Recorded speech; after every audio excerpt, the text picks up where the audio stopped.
Cast.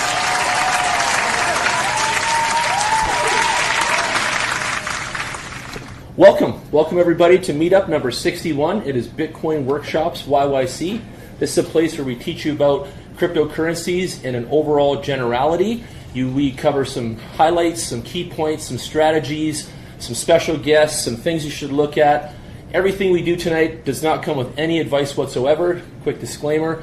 And all we're going to be looking at are things that I do and my friends do and we do on a weekly basis. Some people look at us because we've been doing this a while and we know what we're doing, I guess, swimming within inside the crypto sphere. And others look at us for advice, which we can't give, but they want to see what we're doing, so we kind of share. And it's all about the sharing economy, to be honest. So we have a transparent model, we have a sharing economy, and every single Thursday I donate my time to the city, to you guys, to all the new people here tonight. Thank you for coming and being open-minded.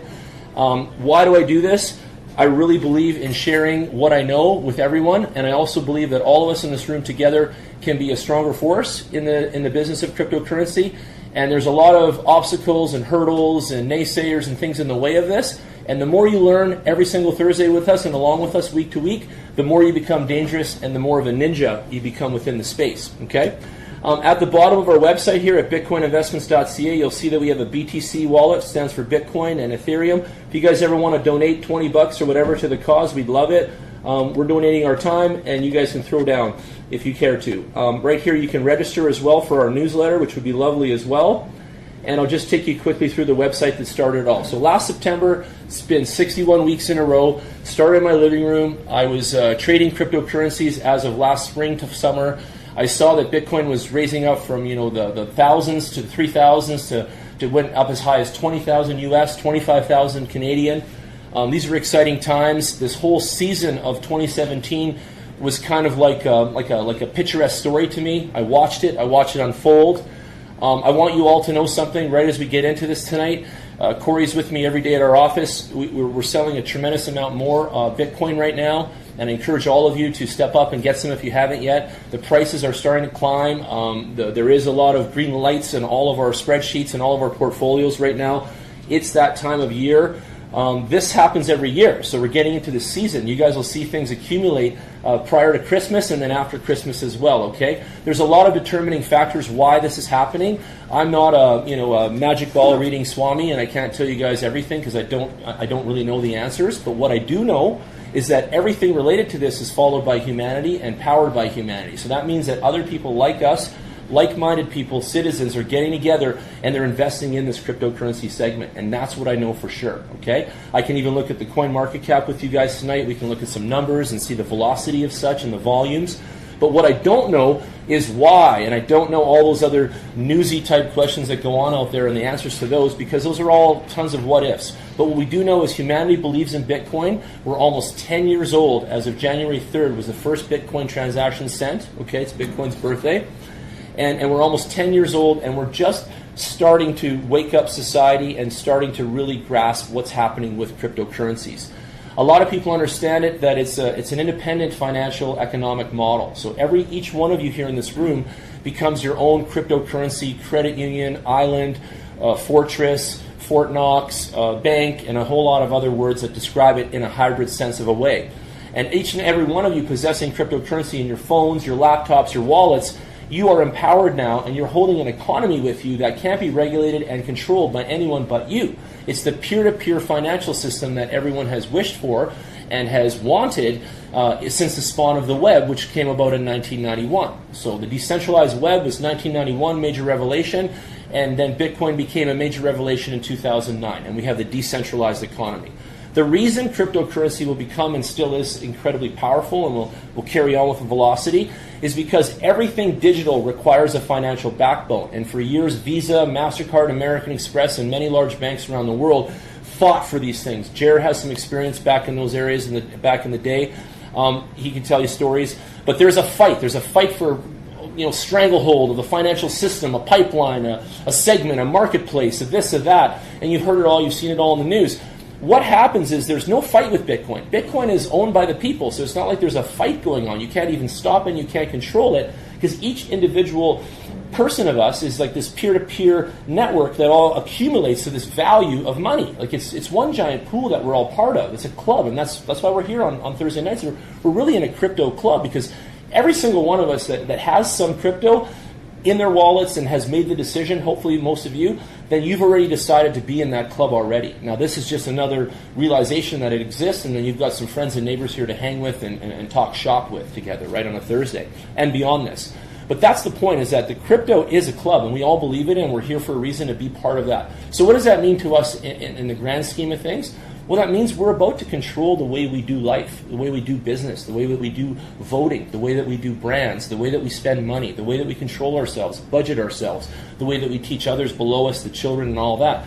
Crypto is going to be the absolute defining digital matter kind of thing in the future of our lives. It's just the tipping point right now. And moving forward in the next 5, 7, 10 years, you guys are going to be enlightened greatly and see how much crypto has affected our lives. And you will be the ones that all in your families and all your friends and all the friends at work, you're going to be the one that was there first. And, oh, I remember you were telling me about Bitcoin there. Remember that back in 2018 or whatever, right? And they'll be like, 2 years ahead, and now they're showing you at lunch they got some, and like they're all cool now, right? And you were already there 2 years ago, you know what I mean? So keep that in mind. This is a velocity that's blossoming. Last week, I showed an old school PowerPoint from a guy that made it in Greece, and he was showing the velocity of what is happening in the world and what kind of numbers it's going to take for the world to wake up. And I believe it was between 1 trillion to 5 trillion where the world really wakes up. So once we hit 1 trillion with the crypto market cap, okay, we're going to have a lot of eyes opening in the everyday person. Our everyday average bear, our neighbors, people that were locked out of investing per se, and a lot of other mechanisms and vehicles out here, they're going to really open their eyes to crypto. When we get to the 5 trillion mark, guys like Sean and all his friends that do bigger investments, and Jaron and them, they're going to really open their eyes, they say. So that 5 trillion mark, that's when major investment firms are going to open the books and everyone's going to jump in and this kind of thing. So we're a little bit a ways from it right now. Let's have a quick look at the overall volume here. Where are we at right now? 14 billion? 24-hour volumes, 214 billion right here. So 214. So we're just about a quarter of a trillion right now, right? We're a quarter of the way there before the world reopens their eyes. So last year at Christmas time, we almost hit a trillion. We were up in the 900 billion zone, and it was almost a trillion. And I remember people posting that and boasting that and encouraging to have everyone have a look at this and this kind of talk. Now that's about Corey and I looked at this a lot of times on Bitcoin, but the market's about 60-ish, we'll just say, it's just rough numbers, but we're about 60% in a shrunken position right now, kind of like a sponge, has retracted. Okay, think of it like that. Think of something that has a shape of this big, but is like retracted right now. And that's what the crypto segment and Bitcoin itself is sitting in that kind of a weird position right now. And as that starts to unfold again and get back to even the stance it was, you're going to see people in the streets dancing. You're going to see mayhem for a couple minutes. You're going to hear the news just blaring. So I'm actually really excited when this critical mass and this kind of tipping point occurs here. Okay, any guesses? Anybody in the room want to throw a wild John McAfee stab at it and tell me when they think that this is going to kind of kick into the next phase here this year and this kind of thing? Anybody just want to throw a fun thing out? Next few weeks, it's going to be exciting. I think so too. I can tell you all right now that things are picking up right now. Like this week has been a very traction week, and I'm sitting like on a pipeline of myself with the Bitcoin exchange I have and all that, and I've been busy all week, and it's already brewing. And I posted a couple checks. We brought in 20,000, 30,000 hits like this now, and normally bring in 2,000, 3,000. So that's exciting, and it's starting to open up.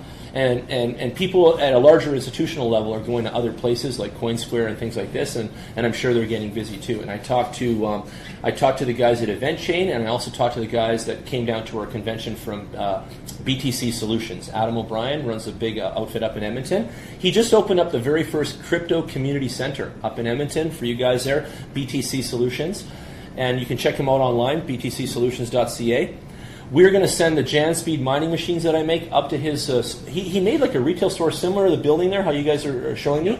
but he did like a full thing, and you can sit down with advisors, and there's a big like communal table like this, and you can be on your laptops and hang out, you know what I mean, and do stuff, ask questions. So he wants all of our swag up there. He wants to sell our magazine up there. He wants to sell my mining machines up there. He's really excited to support what we're doing here. More news this week from the convention, just so you guys know. I want you all to know that networking with each other here and becoming a team is probably the biggest thing I want to see happen all the time, and gluing us together of sorts. UMind came to our convention, okay? They just, because they did that and met us and all these other little triggers we've been working on, have secured a 1 megawatt situation outside of Red Deer to start a mining farm similar to the one from Hut 8. A lot smaller. Hut 8 is 63 megawatts. This is 1, but they have expansion up to 20 megawatts, and the gas plant wants to do this. So paperwork's in action, and they're going to fly into Calgary from Regina, and then we're going to take like a field trip up to this gas plant, this megawatt generator. We did this already in Medicine Hat, so we'll do it again. We'll capture this, show you guys what's going on, and just get involved, show you guys what a 1 megawatt Bitcoin mining small operation is going to look like and stuff like that. So all throughout the week, our office gets all kinds of phone calls and emails and LinkedIn messages and all kinds of invites, and it's hard for me to even keep up, okay? But at the end of the day, it's still something that I do every single week, and I won't stop, okay? So keep them coming, keep asking me questions, keep that action going. Right now, Bitcoin was up this week gently. Did you guys all see that? Was anyone watching it? Yeah? Oh, yeah. Okay, good. Yeah, me too. Just happy to see that. We had all green lights in most of the columns this week. Do you think most of that is based around just historical, like last year, timing? I think it is too. Yes, it is. Yeah. They claim, like, I read a lot of different marketing materials that are based on the economy, technology, and all these types of things. So I look at marketing every day mainly, and then I do all this crypto stuff around that. And in the marketing segment, they're showing a calendar of the entire year and how it starts from January right up to December, and it shows just the consumer economy, the business spend economy, and all that cyclical activity that goes on, okay? And right now, from November to January, Jared and I were talking, this is like the biggest area of investing right after October, so people now want something. They've been saving all year. The average person, has to rebound from their own personal economy in the first few months of the year, then builds up equity, value, savings, etc. Companies are in the same kind of boat as that too. So you have a higher velocity towards the end of the year for excess income, saved income, profitable income, and then they can take that and spend that on things. So guys like Nick right now that are talking to the Flames and all this is the perfect timing for him. He should be calling everybody he knows right now in November and December, because this is the time to seed these kind of moments. This is a seeding time. He's a smart farmer. You have to get out there and seed right now. This is the time. And I'll tell you something else. You'll seed this week, and 2 weeks from now they'll phone you and go, hey, I want to do this, bro. Let's get into it, right? Like that kind of thing. And don't be shocked, because this is the time of year where November, December, and January is the most money spent in the entire planet, around the planet, on investing. Also want to have a profitable first quarter of next year. This is the biggest spending 3 months on Earth every single year, ladies and gentlemen. Just listen to me one more time. The biggest spending in every relation. I mean, people stock up on toothpaste in Mexico because they're half broke most of the year, and people are going to Costco like this guy and buying all kinds of cool presents and shit. Everybody's blowing off mega cheese between November, December, and January. This is the zone, ladies and gentlemen. So get a piece of that, be ready, have your savings ready, and watch Bitcoin and watch it capitalize, and then call me as soon as you want to jump in, because I'm ready for you too, okay? We're ready. My team's out here. We're ready.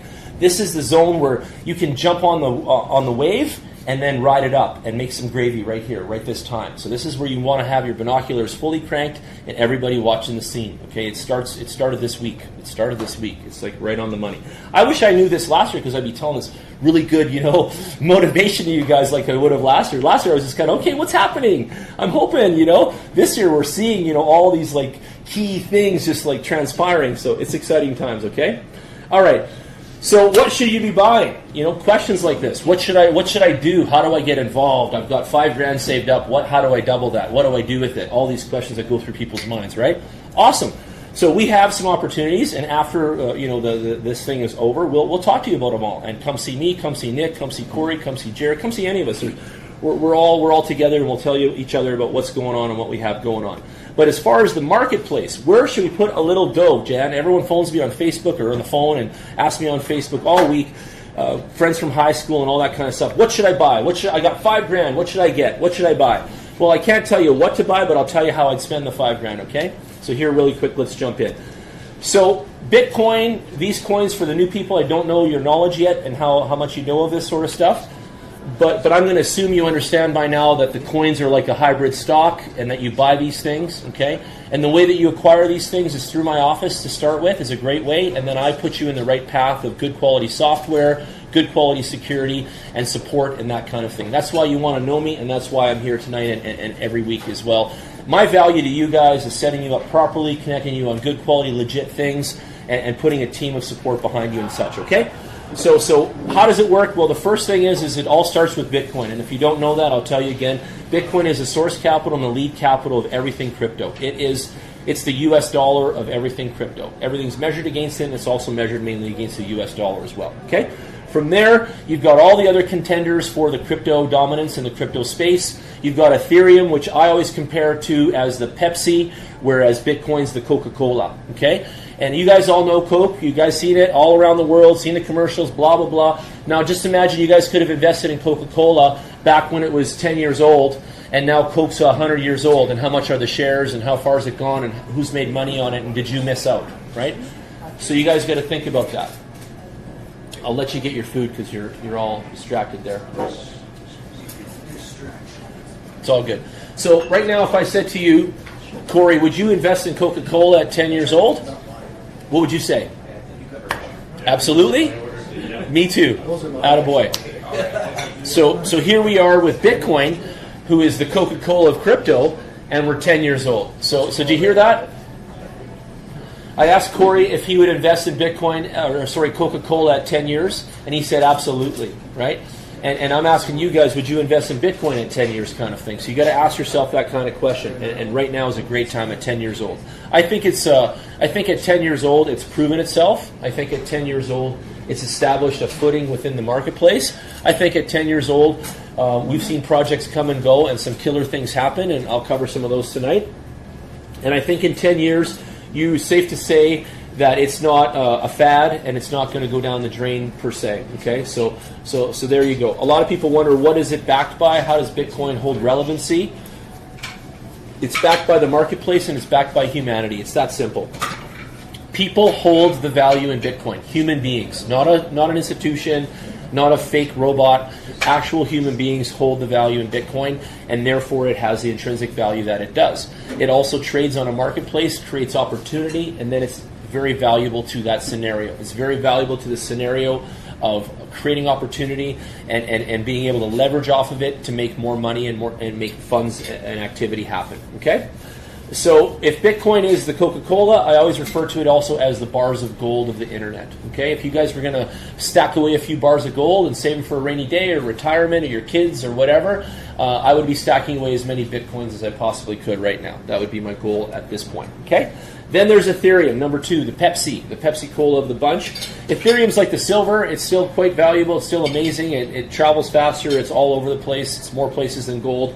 And Ethereum is also designed by a Canadian, for those of you that don't know that.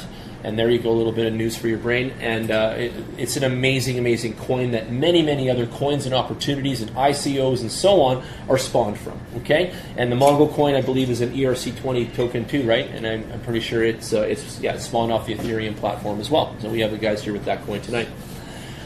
Ripple is the black sheep of the family, the bastard child, the weird one. Ripple is not a decentralized currency. Ripple is a centralized currency, and it's also owned by the banking system and created by some people that are called the big corporate machine. It doesn't have a life. It only has a goal, and the goal is to infiltrate all of the banking systems and create some kind of crypto relevancy for the whole segment. So with that behind it, I feel it's a powerful coin. I'm invested heavily in it, and I also believe that the banking system needs a big brother or a little brother or some kind of brother in the game. And if crypto and Ripple seem to be that fit, then so be it. Okay. Yeah, just this week, a headline news was India is getting a Ripple office set up there. There you go. And India needs it badly. At least $10. Let's talk about that. Nick's got a good point. Touchdown. So there are places in the world that have higher grade banking systems in Canada And there are places in the world that have much lower grade banking systems than Canada. Canada is in the cushy spot. We're not too quick to change things over. We don't give a whole shit about paying for sushi tonight with Ripple or any of that yet. But there are places in the world where that is not an option, and that is the way they do it, okay? So keep that in mind. And right now, we're getting into this adoption phase where by 2020, you'll be paying for sushi with your crypto, and you'll see a lot more people out there talking about it, having it, and exchanging it amongst one another. Girls will sell each other their old jeans, and they're going to take crypto. Guys will sell each other their mag wheels and their power tools that they don't need anymore, and they'll take crypto. And there'll be a whole bunch of this exchanging going on in the world, and you guys will see more and more and more of it. And it'll be exciting for you because you were here with me early, okay? And even at workshop number 61, we are still hella early because we are on the 5-year plan. So 60 months total, and we'll see where we're at on the grand scheme of things. Bitcoin Cash, how many people have that? I still think it's okay. If you look at its power, it's about 1/10 of the market of Bitcoin.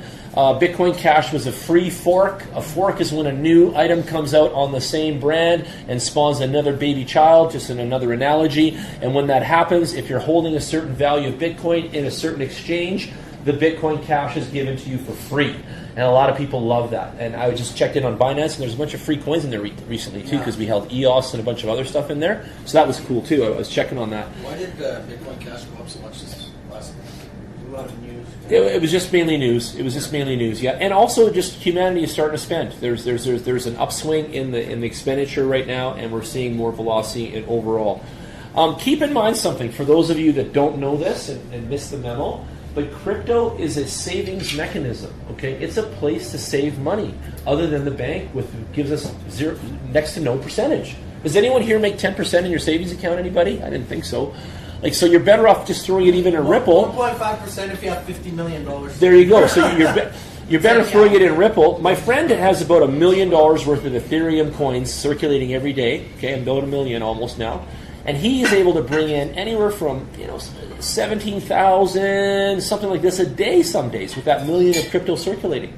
So imagine your income 17,000 a day right now, Canadian numbers, and you're making it off the power and the velocity of your circulating value there on the internet. Just think of that for a minute, okay? I got $1 million almost there of Ethereum circulating, and I'm making $17K a day just chilling out with you guys eating sushi. It's not a bad job, it's not a bad position to be in, and it's not a bad strategy. So just keep that in mind. And he has made money all year long of different amounts the whole way through and never actually not made, if that makes sense, okay? So the whole year has been making money, just highs and lows and different values, okay? But I'll tell you the truth, and this does play into this thing, you've heard it all before, it takes money to make money, and the same rule applies here. So if you want to throw $500 into it, you're going to make, $5. If you're going to throw 50 grand into it, you're going to make maybe $5 grand. Things like this, keep this in mind, okay? You've got to throw down some dough to get involved and to feel those velocities. Number 5 is EOS. Jason McKee was sitting where this gentleman was earlier tonight. He comes from the Calgary EOS Cafe and stuff like that. EOS is its own hybrid entity thing. It's kind of like, like a different child of all of these coins. So you got to be careful with that one. And you can't really assume that, whatever they're doing with that is what we're doing. Just keep that in mind, Jer, okay? Because that doesn't apply to what the kind of coin and the kind of scenario that we're running here, okay? And don't be swayed on any of those things. Stay on your same path. Stellar is an amazing coin. They tell us that it's come from the Ripple camp, to be honest, and there's news in there that it's kind of Ripple's child of decentralized. So look in the project, do your homework. A lot of different projects are now adopting Stellar. Stellar's becoming really, really popular, and if you see here, it's at 2.19% in the green, and everything else is in the red. Stellar is having a stellar run this year. If you had bought Stellar in January, right now you're still, so well seated, and they named it Stellar. Exactly, and destined to make some really good money. So it's at 26 cents. It's probably one of the best buys on the list of the top 20 right this second. Stellar for sure. That is almost as blue chip as crypto gets right now. A lot of partnerships are coming through the pipe right now in Stellar. It's huge.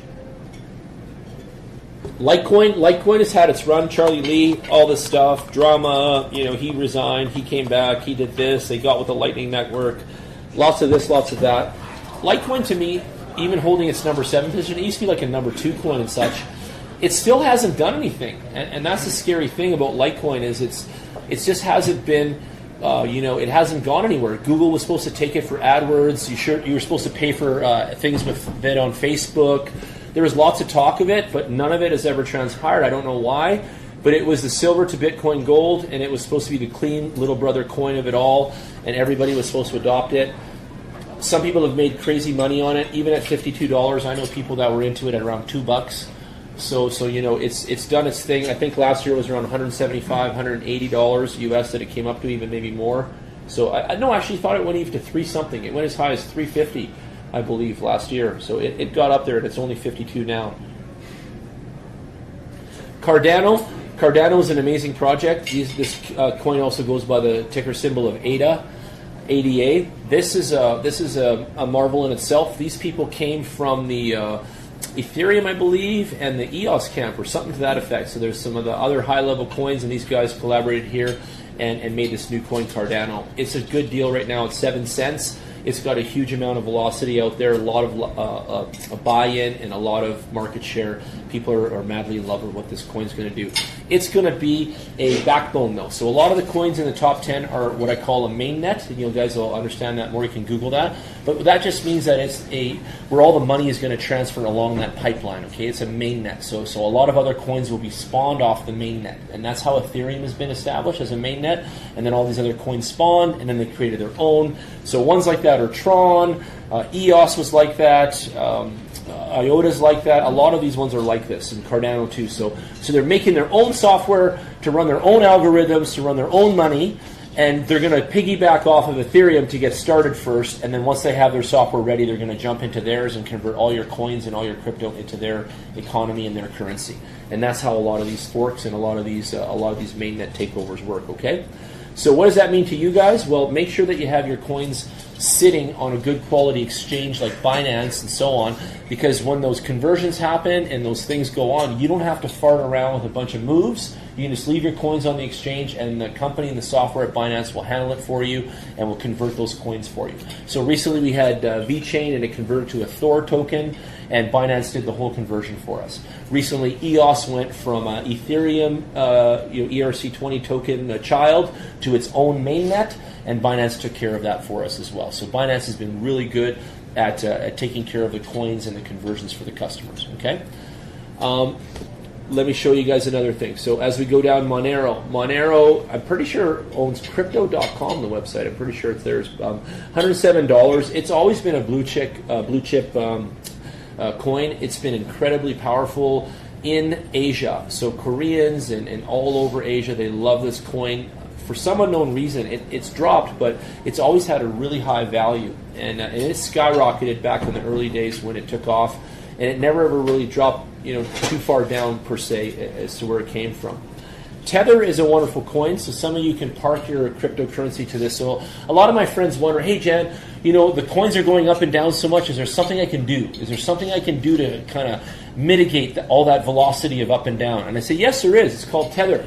And Tether trades at the US dollar range. So that basically you could take $10,000 worth of Bitcoin, park it over to Tether, and you'll withstand the ups and downs of Bitcoin, and you'll stay at a steady velocity inside Tether at the US dollar range. Okay? So it's a handy tool. So when you're in the exchange and you've got this tip and you saw there's going to be a dip and you don't want to lose and this kind of thing, you park it over to Tether and bang. Okay? And I can also teach you guys how to make money on the dips and the highs as well within the system. So I teach that in the coaching and all that, and you can book me for that.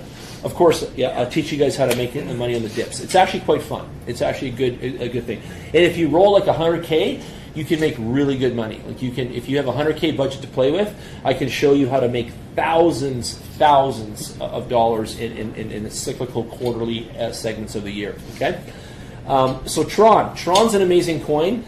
Tron did some major partnerships. They partnered with the Pirate Bay and some other weird things online. They're going after people, and that is the power. I'll remind all of you again what I said at the beginning. Bitcoin and all of this stuff is driven by humanity. Don't be fooled by the news. So is Tron, and Tron understands that. So they're trying to buy up as many other relevant segments or irrelevant segments that's still based on the web, so they can be the currency. And I told you guys that all this cryptocurrency is going to seep into every nook and cranny of the web. So if you think of all the Pirate Bay and the DVDs people would download and all that stuff, Now they're going to use Tron to pay for that, or Tron to tip for that. And then we're going into a tipping economy online too. So a lot of data, content, and sharing of content is going to be tipped for. Like my Jan City podcast, you can tip on Patreon. And Patreon is a service that it makes tipping cool, okay? And just basically that. So if you're an artist or a collaborator, or a person that's doing things, you can have people contribute to your efforts and support you by using Patreon. And there's other ones made with crypto that do that now too. So we'll have those in a minute as well. They're all ideas that are coming up. Dash Coin, number 12. I encourage everyone to own some Dash. Dash is like the $20 bills in your wallet. Like Dash is being spent in retail right now in a really high velocity, and it's actually really a killer coin and a killer project. Their masternode development has been the key development in all the masternode segment. They've set the bar and set the tone for servers voting, people having a voice, and the coin doing really well and holding up its value. Dash is being used in telephones and on laptops all around North America right now and South America. And in like Chile, Venezuela, and all these areas, the Dash coin and the Dash payment system is actually number one. So it beats Bitcoin or any other brand of coin. And you can see how much flies down there like instant. So Dash, the cool factor about it is if Jared and I were I was gonna pay for his sushi tonight or just help him out and buy his sushi tonight and send him some money, I could send him Dash right now, and he would have it instantly though. Like not like Bitcoin sends and it takes a few seconds, 30 seconds for Bitcoin, some of these other coins. I mean instant. I'll say, here's your $30, boom, and it goes like within a half a second, bam, and it's right in his phone there. It's that fast. It's really cool. So people don't have to wait. Hey guys, thanks for coming, Trev. Big Daddy. All right. IOTA. IOTA comes from the spawn of Asia and NEO and NEM and all these other guys that are Asian-based top 20 coins. And they're all up here. You see IOTA at number 13, NEO at 15, and NEM at 17. All three of those are awesome. You can do your homework on them. The IOTA is only at 48 cents. It's probably the best bang for the buck in there. No, NEM is also 9 cents too. It's another killer one. Ethereum Classic at $9.56 is really good. And back to the Binance coin at number 14. So exchanges are creating their own coins. Mongo's going to have its own exchange, its own coin. What I saw going on even recently in these weird months that have passed is that things like the Binance coin and the Huboy coin and the KuCoin from all these exchange company brands have been holding their own. They've been holding value. They haven't been getting crushed by the market as much as some of these other ones, and especially Binance. This has almost been like the most odd, hybrid, weird turn of events within some kind of a crypto investment, to be honest. And come on in. Welcome.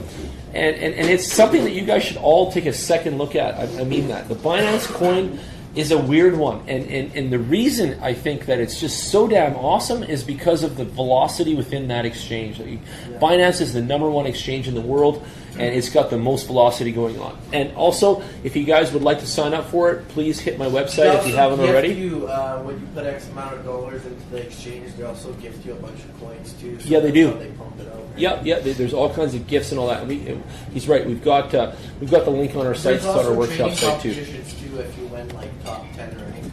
There is too. They gamify a lot of the way they work with things, and it's kind of an interesting company in general. And I would encourage everybody to watch a video where the owner of Binance spoke at the Korean Consensus and Crypto Exchange Convention, and you'll hear his philosophy on doing business and how they do business and so on. And I think a lot of you will be really impressed on this man. He is a young guy, about 29 at the time I think it was, and he was setting the world on fire, this guy. So Binance is definitely the one. And if you click the link off my workshop site, I appreciate that, and that way we get a little affiliate code and credit back and forth, and that all helps out. And I have that link right on the main page here. I wanted to hit the workshops, not that one. You guys pretty much know that, but for the new people, they don't. So on our workshop site, you can click links. You can book us for things. You can book coaching. You can come down to our studio and work with me or Corey or any of us one-on-one. You can book an appointment with Nick and talk to him about investments. If Trevor wants to come down and do a masternode, he knows how to book that and do all that stuff. So we'll help you build a miner. We'll help you open a wallet. We'll help you move some funds around. We'll hold your hand through things. We'll show you security. Like nothing is too small for us and nothing is too big for us. Believe that, okay? So any questions, any assistance that you need, we're there to give you that, okay? And you can just click on these links here, and anyone here. So Binance, if you click Coinbase, you get a Bitcoin reward for joining that. So let's talk about Coinbase for a second. Coinbase has a few new coins added. A lot of people hear shit out there at coffee and on YouTube and stuff, but Coinbase is probably one of the most solid companies in the crypto space of all time. They have lobbied the U.S. government. They've gone hard against every SEC. These guys are hardcore, and I've been a Coinbase fan for a couple reasons. First of all, it impresses the women in my life. Okay, us guys in this room, we're all a bunch of rogue, pirate, risk-taking mofos. But the ladies, they step a little different. They step a little lightly. They don't want to get too risky. So Coinbase has been the ultimate answer there because the funds are insured. So whatever you're holding inside Coinbase is insured, and that's a cool factor. No other place on the internet. You can't have it in Quadriga, Binance, or anything. It's all risk 100%, and we take it upon ourselves. But Coinbase will insure your capital, so it's a sweet spot for most. You're talking hacking risk. Pardon? You're talking hacking risk of something. Yeah, hacking risk, theft from your wallet, things like that. Yeah, you're insured, right? But in Binance, you're not, right? So if someone hacked and took your funds. One of the cool things in the crypto space, though, is when people have been hacked and robbed, some of these companies have stepped up and replaced it or given it back or helped them out and things like that. And you don't see that in regular business model. Like if TELUS got robbed of 40 grand or some things, they would never give that back. They just throw it in the news and write it off, okay? But in crypto, when like NiceHash got hacked for 60 million, it was a majority of teenage boys that were gamers that had been supporting all this thing for months, years, whatever, and they got hacked for 60 million. NiceHash, the company, had made enough profits where they just said, okay, you know what, sorry everybody, this happened, it's our fault, take responsibility, here's your 60 million, spread it back out to everybody. And that, it's in the news, you guys can Google it, that's monumental. And that happens in the crypto space. That doesn't happen in the everyday business space or government space or you find another space. Just please pick one and show me that. It never happens. That'll never happen. Major League Sports would never do that, right? So it's a different world, the crypto space. We care, we're transparent, we're supportive, we're scratching each other's back. We're all part of the giant, crypto credit union together, the crypto sphere. So keep that in mind. It's pretty cool. It's pretty cool how things work, okay? Anyway, back to this. If you guys want to come in for deeper on everything I talk about on a Thursday, you can book a workshop one-on-one, and you can also book some services. We can book a coffee. We can book a buy, a sell. Keep in mind, too, that I love to buy Bitcoin and all the altcoins that are popular. So if you want to sell me some Ethereum and you want to buy some Christmas presents with that money, or you want to, what's your limit? Up to $5 million. If you wanted to go and vent off some cash on something that you're already making dough on, let me know, right? So we have to arrange things, Nick, up to $5 million within about 48 hours, but I can do under $1 million in 24 hours, anytime. Yeah, in and out. We can sell it or buy it at that same velocity. -5? Yep, 5% on everything. Yeah, and we can do a little sliding scale depending on the velocity. Yeah, but that's the thing. So even today I had some calls on a few bigger deals that I'm working on and stuff like that. But that's what's called a Bitcoin exchange. So even here in Calgary, I run a very miniature, trusted, personalized exchange and of my own, and this is a giant one where there's a tremendous amount of money circulating. And I'm going to show you guys something for the new people. The top 100 Bitcoin wallets is always, this is the one that made my mom, eat her socks. So, top 100, this is the charts here. I think Sean will like this too. Sean talks to a lot of people with a lot of funds out there and so on. So here we go. So the biggest wallet that's holding Bitcoin right now is just under $1 billion at 896 million. One wallet, one entity, 896 million of Bitcoin. The second one right below it is 835, and you'll notice that those are exchanges. So the first one is Bitfinex, if you guys want to know that one, Bitfinex, and the second one is Binance, just who we're talking about right now. So Binance has got $835 million worth of Bitcoin in the bank, okay, right now. And they're just having that hold, circulate, velocitate. They don't mind, right? They don't, and they actually make money off your money, and then mine too, and all that. Yeah, they do. So, they're making a commission off holding that 835 big time. Number 3, so Bitfinex or Bittrex. So that's out of Seattle, Washington. That's an American version of Binance in that sense of a comparison only. Different companies, different people. In fact, Bittrex has some executives from Microsoft. bunch of smart East Indian dudes and others that got together from Microsoft and built this Bittrex, and they're pretty smart dudes, and they did a great job of it, and I'm a fan of it. Huboy opened in Canada. They're out there trying to take in institutional investing. They've got some budgets to move around, and they can move money real quickly too, and so on. And they're sitting on 660 million. Bitstamp is another exchange as well, and they're at 632 mil. And then below that, you'll see that now we're out of the leagues of most of the exchanges, and these are privately held. So the first privately held wallet in the top 10, okay, is number 6 at 555 million, privately held. So that's killer, 555 million. And because Bitcoin also is compressed right now, you could take that and add 60% of value on top of that. So that wallet is definitely worth over $1 billion. So Jan, the identity profile of the private wallet is anonymous, correct? Yeah, we don't know who this is. This could be yours, by the way, and I hope it is. It is yours? Okay. Well, damn it, I'm sorry for exposing you, Sean. I'm sorry for exposing you. Because that's Corey's right here. That's his number 7 here at 516 mil, or 516 mil. But the founder of Bitcoin supposedly has 1 million coins for himself. Would he have a wallet like that? Or Well, it has to be in a wallet. Good call there. All the coins are in the blockchain, and it's a transparent tree of things, right? It's a ledger, right? So it has to be in a wallet. So if it's out there, it would be on this list, and it's not. So you can see the number of outs or ins and outs here too. You can see that. Look, 5,574 ins and outs on this particular wallet for Bitfinex.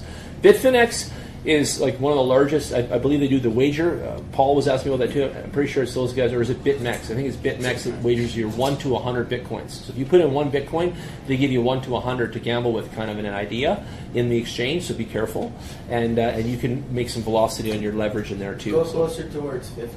Yeah, let's get down here for a sec. So anyway, back to Sean's thing. He's like, wow, there's $555 million in that wallet, Jen. Yes, there is, broski, and it's 67% shrunken as well. So that's over $1 billion in that wallet right there at number 6. And we don't know who this young lady is or man. We don't know who they are, but that is a very, very profitable position to be in. And they are currently holding 85,947 bitcoins in that app, in that software there. Pretty killer. 79,000 coins, 69,000 coins. These are all Chinese companies probably, right? It's hard to say, guys. You don't know because, again, it's the blockchain. But look at here. We've got some links going on. These wallets are 3 of 5, 3 of 5, 3 of 5, things like that. So some of them are linked to other ones here, too, and they've got 40,000 bitcoins in them. Look at this one. I always love these round numbers. You'll see a bunch of this. You'll see people that have a tremendous amount of 10 bitcoins. I think like 10 bitcoins seems to be the most popular holding amount for people that are taking it somewhat seriously. You'll see just like a 10, like just like pages and pages and pages of 10, solid 10 number in a wallet kind of thing. But there's 40,000 right there, and you're holding 40,000 at $258 million, so $250 million with 40,000 bitcoins in your app. Okay. So we'll rip down, and you can see over here is pretty cool too, is the number of ins and out. I love the ones. Like I put 31,010 bitcoins in here once, and I never touched it again. Like literally, this dude right here, or dudette, put that money in there and never touched it again. At number 36, they have $200 million in one shot. What? Yeah, October 26, 2018. Not long ago, eh? That's when they bought them. They bought 31,010 bitcoins just now in October. One transaction. Boom. Obviously, here's $200 million. So back to all the friends that we have at work and everywhere we talk on the phone and all the homies we got and all the thoughts we've had. When you're sitting there going, should I? Is this really? Maybe? Is it fake? What? Come on now, have a look. Like, you know, there's real activity going on here, and the beauty of the blockchain is it tracks it all. I can show you all this in Ethereum too. There's some dudes in Ethereum that have just a tremendous amount of wealth too. Like it's mind-boggling, and this has zero to do with the Bitcoin wallets. So we move over to Ethereum, and we have again similar hundreds of millions of dollars in Ethereum, crazy amounts held in wallets. I can show you guys. You can go to my Etherscan, and you can see all this, and it's just bananas how much is out there. Okay. And again, we don't know who this is. Who is it? I don't know. But you guys want to see something cool? I'll show you something cool. Take this blockchain address right now, and I'm going to do the old cut and paste, Control-C. Watch this.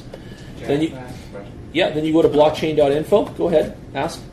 Well, a lot of those wallets you're talking about are just generated in the last, couple of months, those large ones, and they could just be institutions.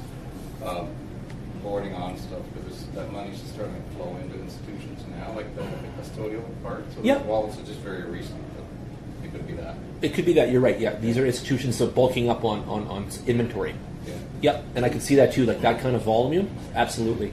That could be one of an American company there that probably bought 30,000 of them to kind of get settled, get their inventory in, right? Because think of it like bars of gold. They've got to have that deposit in order to start to sell ETFs or anything from that, right? Yeah, like just I think in October, just about $340 million worth of Bitcoin was put into some new wallets, right? Okay, good to know. But it wasn't purchased from exchanges. It was over No, the it's counter. all OTC volumes. But it still will show in the wallets. Yeah. It still will show in the wallets. I want to show you guys how we can track something here. Sean had that comment, it's all anonymous, all that sort of stuff. So let's go to number 26 here, that 40,000 Bitcoins that we're chatting about. They've had 14 ins and outs on that account, okay? So what I do is I just go and I copy this address, the BC1Q and the rest of that blockchain. By the way, for the new people, you never ever want to write that blockchain address by hand. You never want to type that in because one capital or small letter or number off and it's screwed up and you lose the money and it sends it either down a crack of oblivion or to a whole other anonymous wallet that you didn't want to have that money. And you can't call it back. There's no retraction. There's no clawback. There's no delete or credit. Yeah. And I'll tell you something else. I just showed you my, you just got in here, but at the bottom of my website, okay, I'll show you this again.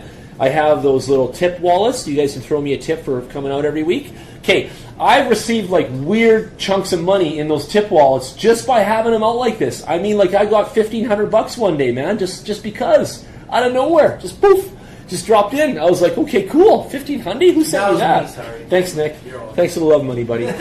But anyway, back to tracking. So everyone's like, okay, I sent that transaction, and those scammers in Bolivia said that they never got my money. They never got my transaction. Well, they're lying, guys. They got it. The blockchain never F's up. Like it always delivers. Okay, and you can track it right here. So here you go. This is blockchain.info. I took that address from those richest wallets. And now I paste it in here in a block explorer, and boom, it's going to show us what's cooking. Look at this, okay?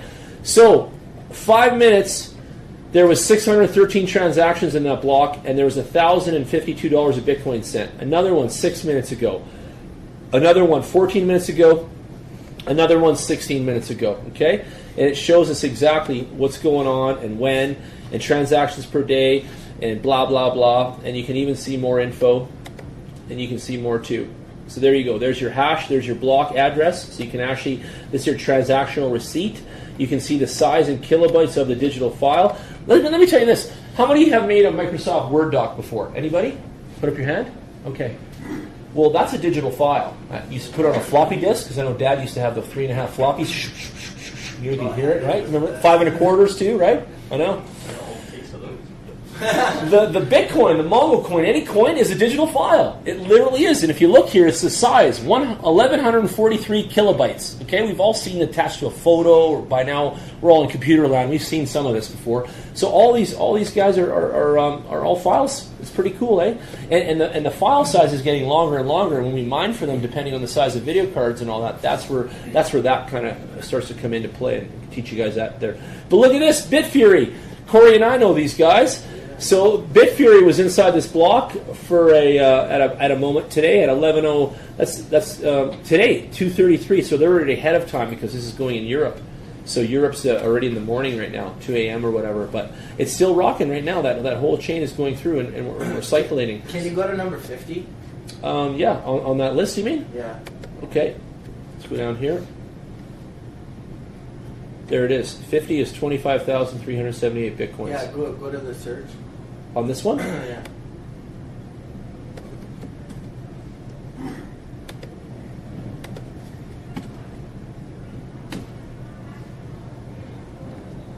There you go. 98 transactions total on that wallet. Address, there it is. Hash. Donation button, request. Oh, that's for those guys anyway. And then you can see the transactions here. There you go. So from this wallet to that wallet. From that wallet to this wallet. You see it's the same wallet here. And that was there. And how much? Look at this. That was the sign of the devil. So the devil does live. 666 BTC right here. Decimal. So Lucifer sent a little transaction here to test the system. Right? And he sent 666 BTC here. And then there was 888. So that was his Chinese brother. Yeah. Right? And then there was 667. That's the angel guy because he has to be off by 1. And then they sent 555. Some odd effing transactions here. 888 again. Those are just called one. test pilots. Yeah, just weird numbers. Just farting around. 684, 1, 674. So lots of this is how you can see, right? And then you can see where it was too. JUBTC, buy or sell, and just little things like that. So there's a lot with the blockchain. You can see transactions, you can track them, you can see if they're confirmed. You just can't see if it's Jan, Sean, or whoever, and that is the magic of it for now. Okay, but let me say more. Bitcoin is still not totally private, so there's still some data that travels along in the packets with some of this stuff, and that's why they've made the coin called Bitcoin private, so that there is full anonymity and there is zero trackability. And some people want that in the crypto space, okay? Some people are shocked when I tell them, yeah, you can have an app and you don't have to put in your email, phone number, nothing, and you can have that app and it can have $1 million of your money in it and no one will know otherwise. And they're like, Jan, I can't believe that. And I'm like, yes, it's totally possible. Because crypto is anonymous and is a baseline of such, okay? And the second thing is that you can choose the anonymity and you can also be very transparent about it too. So that gives you the option of how much you want to reveal or this kind of thing, okay? So a lot of questions come into play of what are we supposed to tell anyone, like the government and all that sort of stuff. Well, I don't know all the rules because I'm definitely not the government, but I also know that you should track your economy and you should track your financials and you should have some statements and you should have some sort of spreadsheet and that kind of thing on your numbers, okay? And you do your diligence that way. But as far as can Revenue Canada jump on here and find out that Jared has $1 million in Bitcoin in this wallet right now? No, they can't. No, they cannot. You cannot find that out. So that's the impervious shield of the peer-to-peer network that we're carrying ourselves inside. You understand that now? You see the power of that? So that's actually a really powerful thing. We're kind of protected inside this thing, of Bitcoin, right? So again, that's why it's such a threat. That's why it's such a threat to the financial systems. That's why it's a threat overall to some of these banking. So who heard about Royal Bank vetoing everybody's bank accounts crypto related this last little bit here? Anybody hear about that? So Royal Bank has kicked out anybody suspicious of any crypto trading, any crypto activity, crypto naming. If Nick, you went there with your company and wanted to get a bank account, they'd probably not let you because you're crypto related. So speaking of that, I went to BMO today to set up the corporation account. Yep. And guess what? One of the questions is, what? Are you going to be using this business account for any kind of crypto related or exchanges, any digital currencies? Yep. And I'm just like, no. Fuck you guys. Well, Nick, be careful. Let me say something else. You're probably better off opening a bank account. It's more of a credit union type based operation, or things like maybe ATB because they're more open-minded. You know what I mean? That kind of thing. But you pick your own. You pick your own. But I know that Bank of Montreal called me from head office before, yeah. and they said that they had seen me on social media being a Bitcoin influencer and had questions. And I was like, interesting. And we see a tremendous amount of velocity going through your account, in this kind of talk, right? So it's like, ooh, okay. And then they just let me know that they're watching it and that I should probably cool it, and that kind of thing. And I listened, and I did, that kind of move. When the bank calls, you got to listen, especially when they're holding your money, captive, right? So it was interesting. It was definitely interesting. So is that internal regulations, like just the banking's policy? Or? I can explain it in layman's terms a little bit. I'll tell you more. The reason that they're doing no crypto is not because they don't believe it in or want it. They know it's inevitable, okay? But they do not have it written in their risk policy at the high level. So there's no written risk. That's right. That's right. So there's no risk policy written. This can't be insured by them. It's got a lot of problems with the whole banking, logic and fundamentals there. So until they write it technically into their risk policy, then we'll be able to trade. And as soon as they do that, it's coming. They told me it's coming. Ripple will be the first one in the box there, right? That's what's happening. So they're going to write it up, and they're going to rewrite the risk, and then the Ripple is going to slide right in as the currency of choice. Go ahead. So you say ATB and more credit union related banking are more open to this, obviously. Why is it somebody just setting up a bank and making it wide open and being like, hey, we're crypto bank, fiat crypto bank. Bring your money here and let's put it into the system. We're almost there, and I was speaking to Adam today in Edmonton from BTC Solutions. He's doing it too. It's almost there. We're almost there. We'll have a bank open here in Calgary soon. You'll see. We'll have tellers and all sorts of stuff. That's in the plans. So help us raise some money, okay? Because we're working on it. We'll show you some of that stuff in a bit. And Jared, I'll probably take a break around 8:30. You can even talk about Simongo if you want. You and Jared, you guys can give a presentation if you want to do that tonight. It's up to you. I have it in my email. You can always pull it up. We do it on breakfast slide too. Yeah? Okay, cool. Everybody else We'll is throw much down. short. You're not going to get no slide. Okay, let me keep taking you guys on a journey though. Let's go look at some things right now. So let's go back to CoinMarketCap. Hats and shirts. Let's go here. What I want you guys to know is there is a tremendous amount of future value coming down the pipe, and some of it is going to be really tricky for you to navigate and understand what you should be participating in. So how do you do that? How do you figure out where to stand and what coin to be part of and where you're going with things like this? I think that comes from you a little bit. I want you to know that crypto is so diverse and so cool and neat and nouveau and techno and all these other wacky words that you could really pick your poison and understand your position and be all over it for whatever your reasons are. And let me just give you an indication of how you'd find that out. Okay? I think that you're going to hear cool things about certain kind of companies, and I want you all to know something, that every one of these coins is almost technically is a company. So what you're doing is you're buying into the company. Okay, so start there. Don't be naive. Second thing you're going to do is some homework.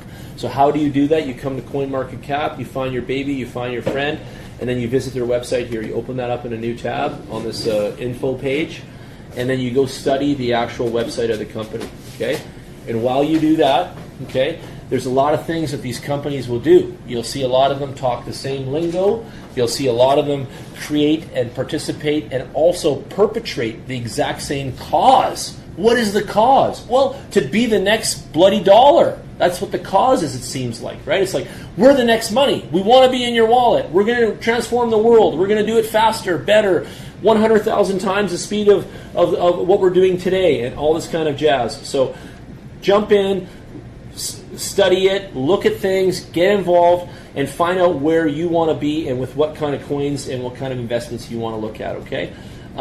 I think in the top 20, you should look at, for homework, all of the top 25 websites on CoinMarketCap, and you should go through them with a fine-tooth comb. You should look at their roadmaps, you should look at their white papers, you should look at everything they're giving you to look at. DApp is a decentralized app, is what that stands for, and that's what the Mongo coin needs to be branded as, a DApp rather than an app right now. So you got to add the capital DA to that. You can see things. You can log in and register with these companies that you fall in love with. And again, I can't tell you what to buy and what's good or whatever. I can tell you that the top 25 coins on the CoinMarketCap are all worth looking at. And I can tell you that every one of these websites will instill some knowledge in you, and you'll become knowledgeable in what you're reading and looking at and going after. Okay? So let's take a look at the chart real quick. I'll just do some fast chart reading. You'll see last year, this is the indication of human buy-in. This is people buying the actual coin. And then you're seeing the spike go on here, and you're seeing its relation to Bitcoin. So the green one is the price in US dollar, and the other one is the price in Bitcoin in yellow. And you'll see that this particular coin for Tron follows the footsteps of Bitcoin quite similarly. Okay, and what does that mean? Well, there's two types of coins in the marketplace. There's ones that follow Bitcoin similarly, and there's ones that don't. They buck the trend, they've got their own path, they follow their own credo, and they don't do this. Okay? So, two types of buys out there. If you're going to buy this kind of coin, Tron, and you study this, then you know that you're going to ride Tron like Bitcoin, and you're going to stay on with it and not get off until you see what Bitcoin does. And you can always got to make like Bitcoin your lead horse, watch that one, and then let the other coins that you've bought in this same light follow along behind it. And you don't have to sweat or worry, because all these coins kind of follow the path and the flow behind it. Okay? Let's show you one. I believe that that's following its own stance here. Raven coin. Let's see what this guy's doing this week. Raven coin is 4 cents. It's been coming up a lot. It was never even a cent before. It's already 4 cents. A lot of people have made millions, actually, dollars on the Raven coin recently in this last year. There you go. So you can see the Raven coin in the light blue. Hi, come on in, guys. And it also following along with what Bitcoin's doing, okay? And you can also see the velocity of humanity here in the last little while has really jumped on. And you can take your your guide and see what kind of millions. But they're 117 million market cap, which is really good for a brand new coin that just came out on the marketplace. Raven has been pre-mining with the community for years. Even with Mongo Coin, we should look at things like that and get a pre-mine offering, then the masternode, and the pre-ICO, then the ICO, those kinds of layers to it. Pre-mining builds a tremendous amount of economy and community behind a coin before it even hits the streets, before anybody even is still sleeping, right? They don't even know what's up.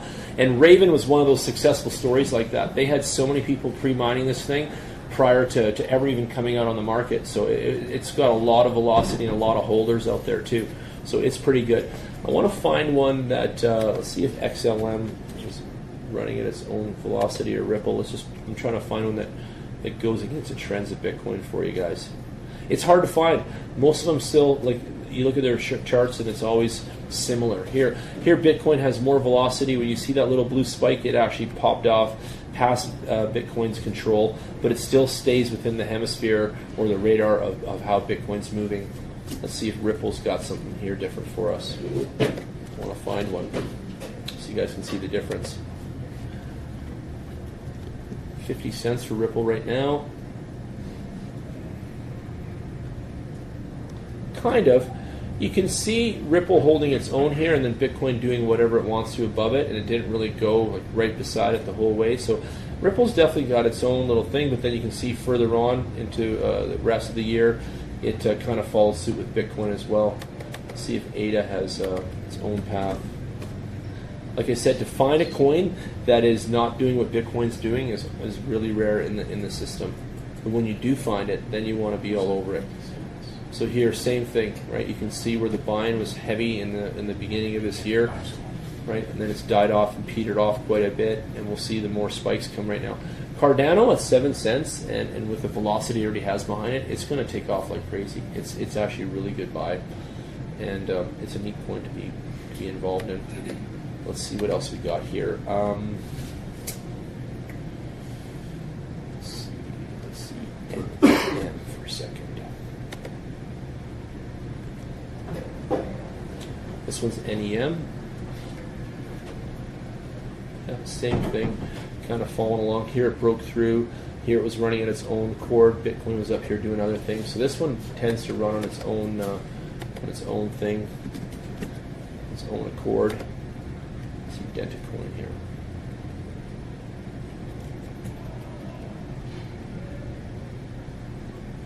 Nope, same thing. Kind of staying stuck with it too. Yeah, we're not going to have any good examples today. I'm going to go to the main page for a sec and just see what is in the green right here, and that might be one of the ones. Yeah, EOS. Let's look at that actually.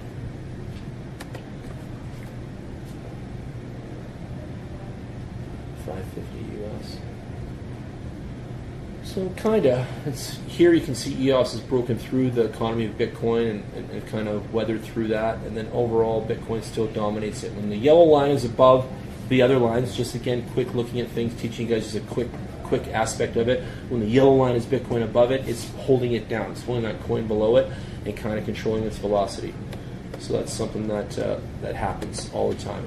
And it's weird too, because sometimes the coins come out on the market and they have this tremendous velocity that's outside of it, and then all of a sudden, for whatever reason, Bitcoin grabs a hold of it and it just gets kind of like zapped into their kind of, I don't know, force field or something, and it operates the same way.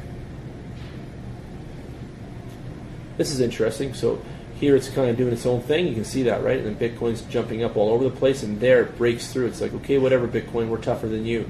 And it actually rose past Bitcoin's economy here. And these are key points, but again, that's back in January of this year, and that's when a ton of the buying was going on.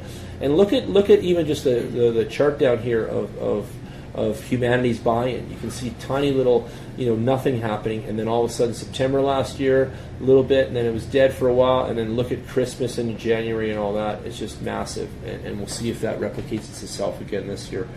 We're hoping that creates it. Does anyone have a coin that you want me to look up? Is there something?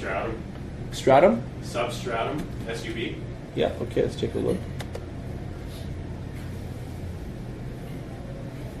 11 cents. Oh, we're in the green. Up $1 or 1.2%. Nothing major happening with this coin at this point. Most of the velocity again was earlier in the year and in springtime as well. What's the story on this one, Corey? It's just kind of a long-term hold project that I haven't dug a whole lot into. But Okay. Some people wonder, how can I get some? So he makes a tip on that one tonight. It's in the green. It's actually good. It's moving up. It's 2-3% of power or profit. You can buy it here on the marketplace. So this is the marketplace: Binance, KuCoin, BitTrue, Cause, Warzir. There's a bunch listed here. You can see them all up to 21. And then you can see the price around the world of what it's trading at. And sometimes you'll see the price varied quite a bit, and sometimes you'll see it almost the same everywhere. So it depends on where you're looking and what you want to buy. But you would sign up on one of these exchanges here, and then you would be able to buy this coin by funding that exchange with some Bitcoin or something else. And I hope everyone understands that. You can also see their social aspects here on this thing, and this will give you guys some indication as to what their press releases are and what their news is and what their new software might be and things like that. So good news for Raspberry Pi lovers. The node works perfectly on the Raspbian, the most popular system. No special treatment step for mass adoption. So there you go. So they're telling you some of that stuff, and there's different news on this all the time. Just want to go down here and see if there's another coin that we can pull up. I really want to show you guys that opposite. Let's see if Zcash does the opposite of Bitcoin. There's a mine in Calgary with 380 cards running that do nothing but Zcash every single day. There you go. Finally. Ha! Eureka. Okay, this is what I was trying to show you guys before. So, Bitcoin is represented in the yellow line. Look at its economy there. The green line is USD, and then the blue line is Zcash. Look how this coin operates outside of the economy. You saw every other one I showed you. Look how many I went through. And you always saw the yellow line up top, right? And you saw the line of the coin below, kind of in the same, look again. Look at this. This is a coin that crushes Bitcoin's economy, stands on its own, and holds its own road. So as an investor, if you say, hey, where's a solid coin in this big pile? Zcash, right there, baby. This thing takes no gruff and no fluff from Bitcoin whatsoever. And right now, this thing's trading at a sizable amount, $133 US. Okay. When our Mongo coin gets to $100 US, it's going to be the biggest party in Las Vegas they ever had. When you get to $100 US in a crypto coin, you made it. You're mature. There's like champagne and cigars, like, you know what I mean? Like it's a monumentous moment. Let's be honest. From $0 to $100, you're coming up. You're really coming up. When you get to $100, you're definitely there. And Zcash made it. And this is the shitty, downward year of the economy in the way it's been going with crypto, and it's still been holding its own over $100. So that's really cool to see that. And they've got a huge market cap of $693 million out there. So 108,000 Bitcoins worth of it on the streets. So it's pretty good. Zcash is used greatly around the world. And I showed you guys a bunch of charts earlier. Look at the steady humanitarian buy-in here. Just look at that. There's activity non-stop from the 17th of year of May, all of 17 May, right down to the end of 17. Now we're into the 18 January. Look at the huge spikes. And not a month where there wasn't decent velocity on this coin. I showed you guys so many. It was completely flatlined. There was zero activity for months and a year, whatever. And this coin has had consistent adoption.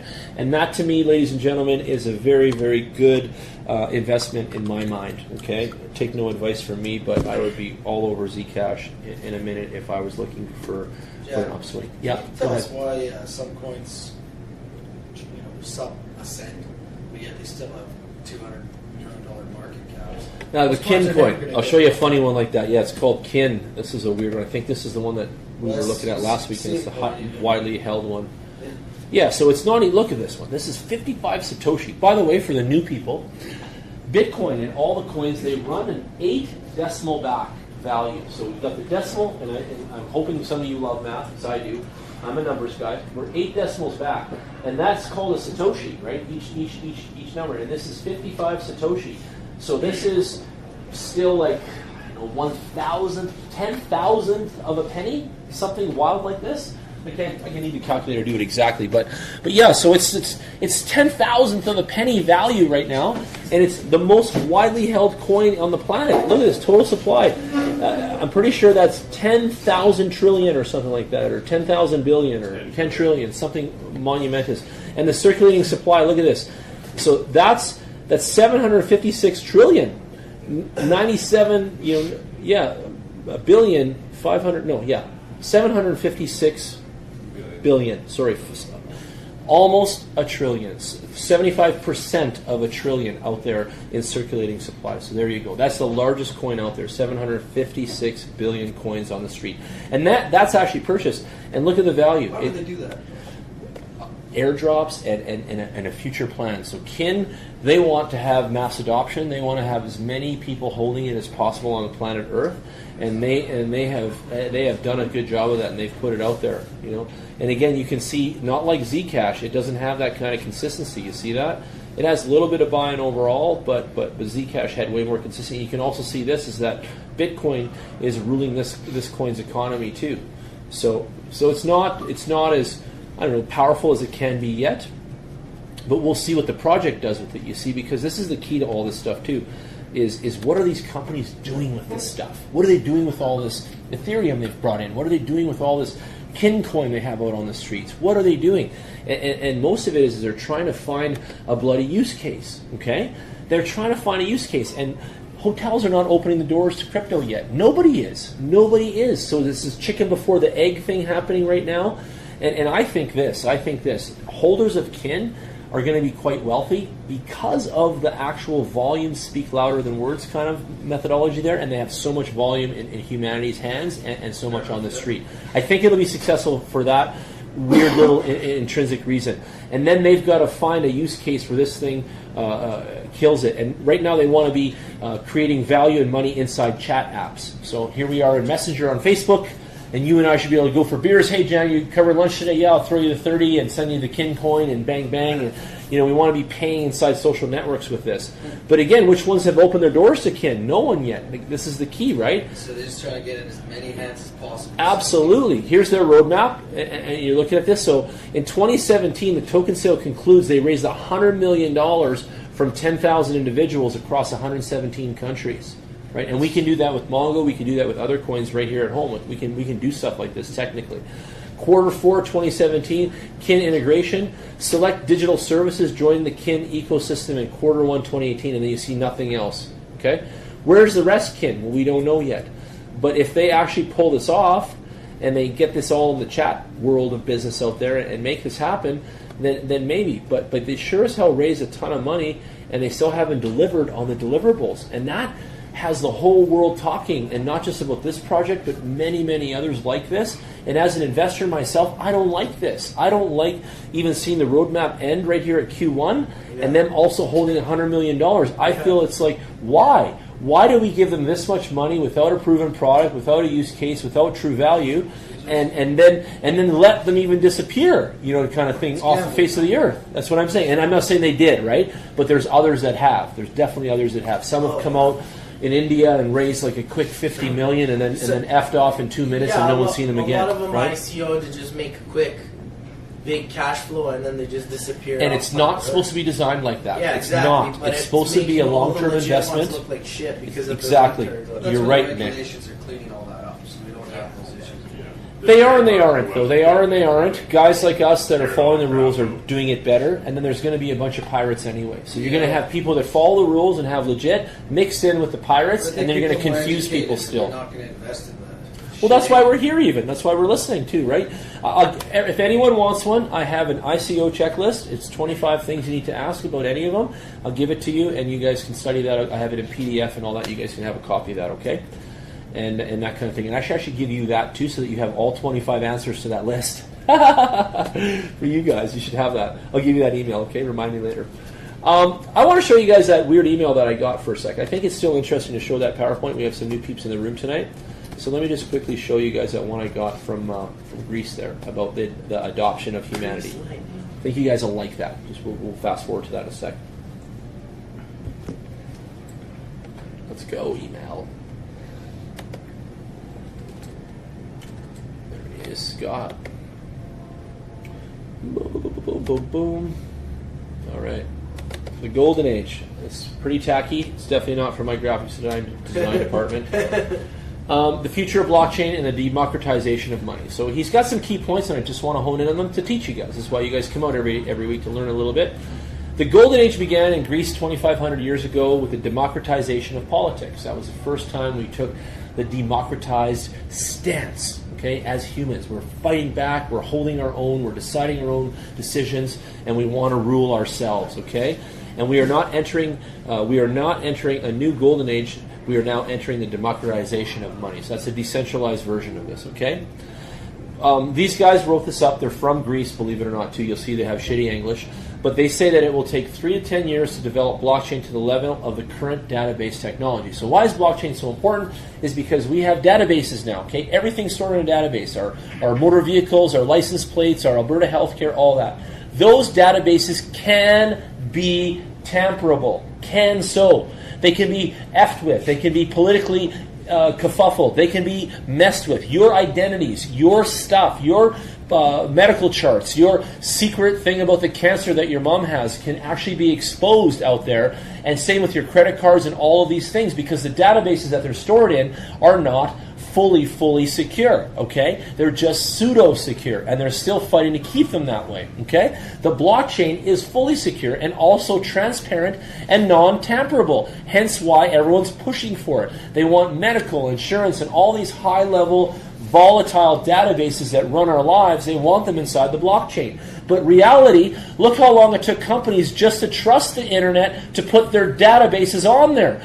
Jared and I know from business back in the years, there's companies that said, screw the internet, I'm not putting our company files on there and all that stuff. And now you got everybody racing to put their stuff on the cloud, which is just the internet, the web, okay? So keep that in mind. It'll take 3 to 10 years for blockchain to become the standard of what we're going to do with our databases, okay? And that's the key to it. It's the tampering. It's the foul play. It's the scamming that goes on in our lives that we're trying to eradicate by doing this, okay? And I still think it's part of our whole sustainability drive of lifestyle, eradicating plastics, making better function, improving transit even in our city. Weird stuff like this all boils into one bigger picture of it all, and I think blockchain has a backbone like the spine of even sustainability. Okay, because I'm going outside of crypto, even to our everyday lives. So keep that in mind. Blockchain will be the record keeping of sustainability. It's going to blow up. So everybody wants to know the tipping point to get to the meat here. What's the tipping point? When is everybody going to go, holy shit, we all got crypto, let's rock and roll? Well, they feel that I'm already ahead one. Right now, the supply of money in the world is at $80 trillion. The amount of debt is at $247 trillion. Okay? So look at the difference. 75% of the money that's on the streets right now is debt money. How many of you guys have debt? Anybody? Credit cards, loans, line of credits, mortgage, all that shit? Pretty much everyone in Canada has debt, I would say. It's how we roll. It's how we roll. And we have a great banking system and a great debt management system, and we get cheap debt. We get cheap debt, you guys. If you go to Poland or Germany and you want to start a company like Nick did, he did his lawyer fees and stuff for a few grand, and it was up and running in a day or two. In Poland, or anything, he would have to save $250,000 in a security, in an escrow, and then he would be able to issue his company there. Do you know that? He'd have to save $250K in money before he could even open up documentation and an entrepreneurship and a corporation like he did in 24 hours in Canada. Okay? Canada's an amazing place, same as America. We're much more advanced. But we're all holding debt. We're a debt-driven society. It's a big thing, okay? So they're saying that major factors will increase the market cap of cryptocurrency to over $10 trillion over the next few years. $10 trillion. Right now we're still at a quarter of a trill, so now you know where we're going. And what are the times, and this is the tipping point here? Well, they're saying that at $1 trillion, everybody in the blue-collar, everyday world, our average neighbor, the barbecue Joe next door, that's the point where they're going to open their eyes to it, at $1 trillion. And that was what was happening last Christmas. I saw Chinese friends of mine that own restaurants, and everybody coming out of the woodwork, man. I was surprised. I was surprised where all the money was coming out of. Where I was like, where are you guys getting all this? Like, at $1 trillion and all that advertising last year, people were buying Bitcoin like bananas. So I know that this is really relevant, okay? And this is the point. And now They're saying when the institutional investors, the real big money players, the big companies holding big assets, they're going to open their eyes when it hits $5 trillion. So we got a little ways to go, ladies and gentlemen. I feel $5 trillion could be upon us in the 2020 range, 2020, 2021, something like that. So if we're all early investors and Bitcoin is 6,500 US today, and I tell you guys that when we hit $5 trillion, Bitcoin could be a $50,000, $100,000 coin, and I'm not full of shit at this point. Keep this in mind, okay? Just watch the numbers with me and understand that as this thing starts to creep up to $5 trillion, make sure you've already got your Bitcoin and all your altcoins settled. Last year when it peaked? It was almost $1 trillion. It was just underneath, $900-something million. Yeah. So the rapid increase in crypto asset is going to drive all these companies, and the reason they have these companies up here is because the secret is they're all technical and they're digital and they're technology. So Apple, Google, Mercedes, Facebook. So what's like right now in the Mercedes car? Right now they're working on it, by the way, so that you can go in the Mercedes, you can download a fragrance, okay.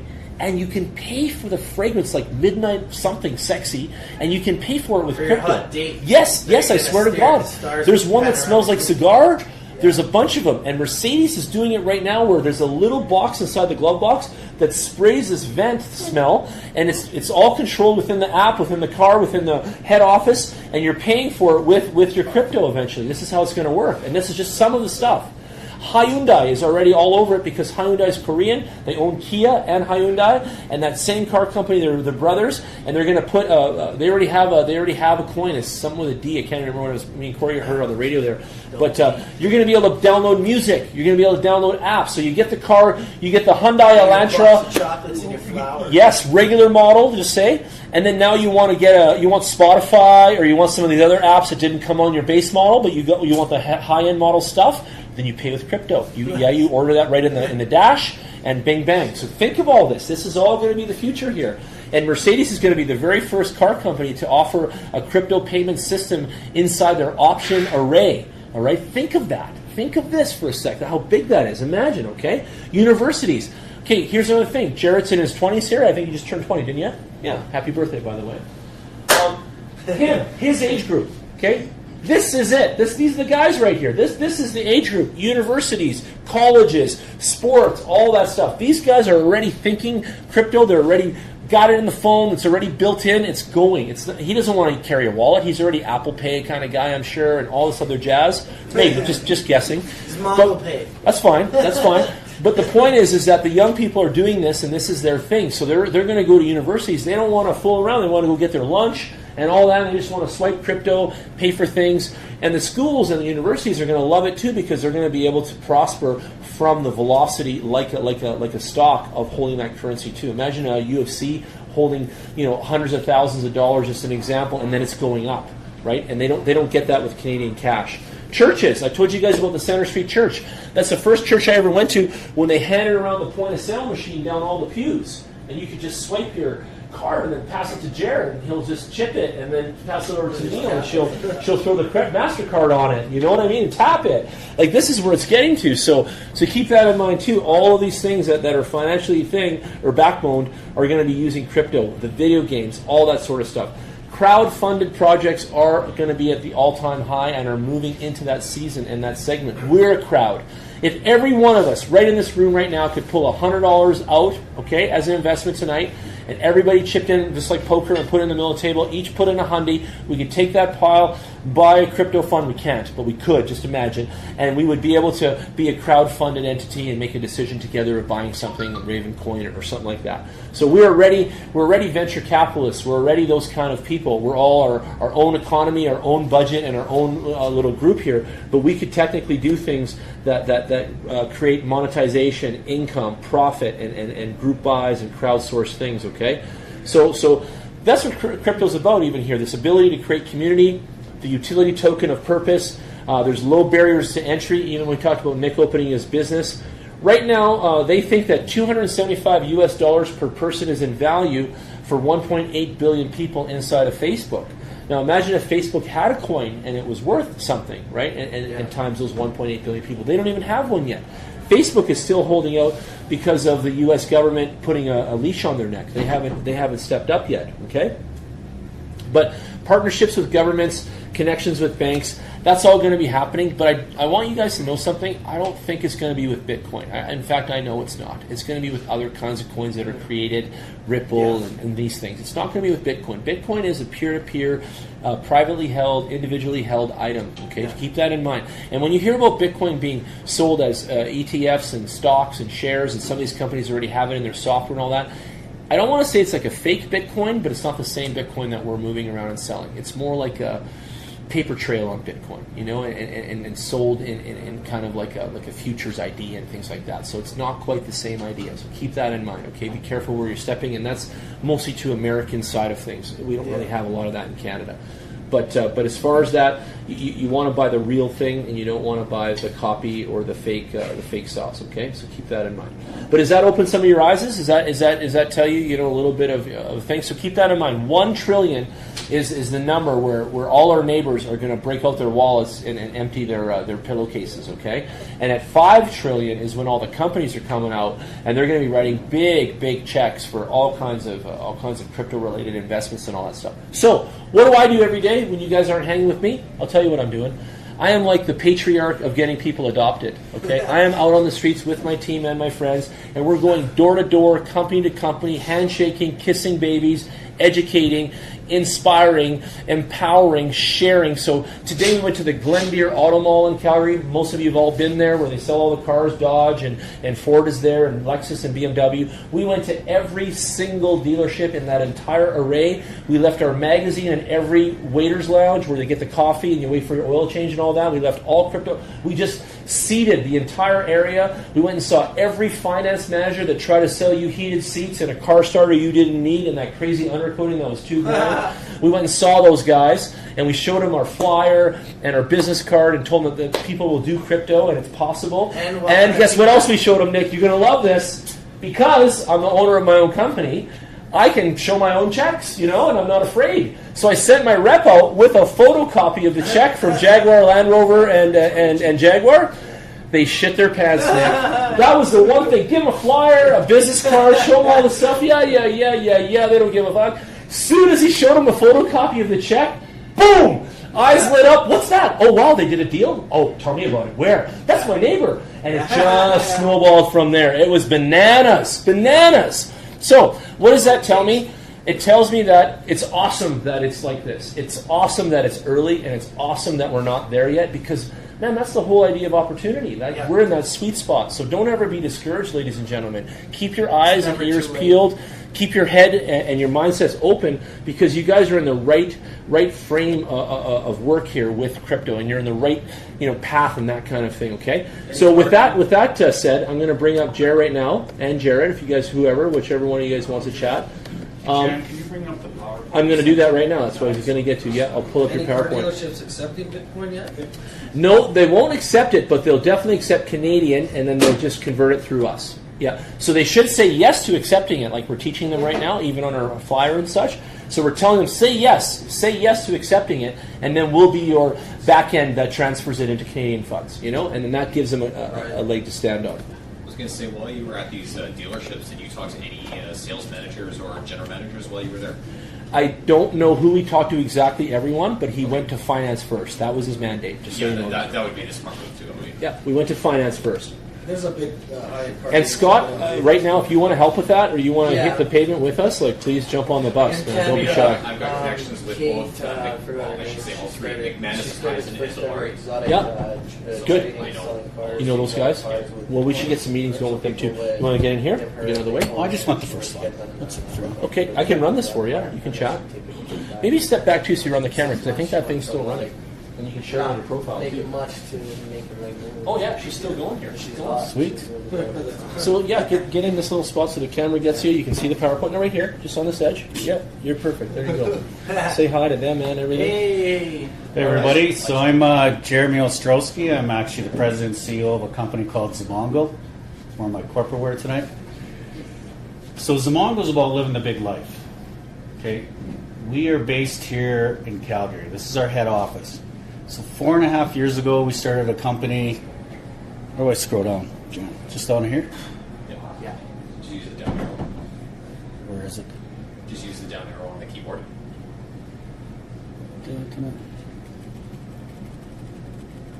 just want to scroll down for a minute. Dun, dun, dun, dun, dun. Okay, so Zamongo started 4.5 years ago. We're based out of Calgary here. We started a digital advertising network. We started with TV screens that you see up on the wall. Down in Florida, we put up these TV screens in gas stations, liquor stores, one-off stores. Started a digital network. Here we go. And basically what happened is we grew that to 90,000 locations with our software and technology. We then graduated up to 3.5 million hotel rooms with our own lifestyles channel. Okay. 2 years ago, we started working on a mobile app to bring all that into your hand, make it all interactive. And the app is actually designed, when you look on the screen, it sends deals and offers right to your phone. We've got like Boston Pizza was working with us, other top merchants, Davis Chevrolet, Memory Express. And something unique happened with Zamongo it was about 1.5 years ago. We finally hit our stride in the United States. That's where the majority of our users are down there.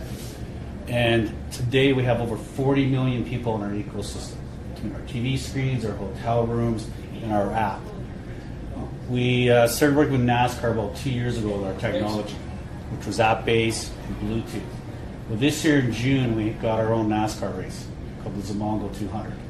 Down in Michigan, 150,000 people showed up at the track. For 5 days, we were on television with 80 million views. It's not too bad for a little Calgary company playing with the big boys.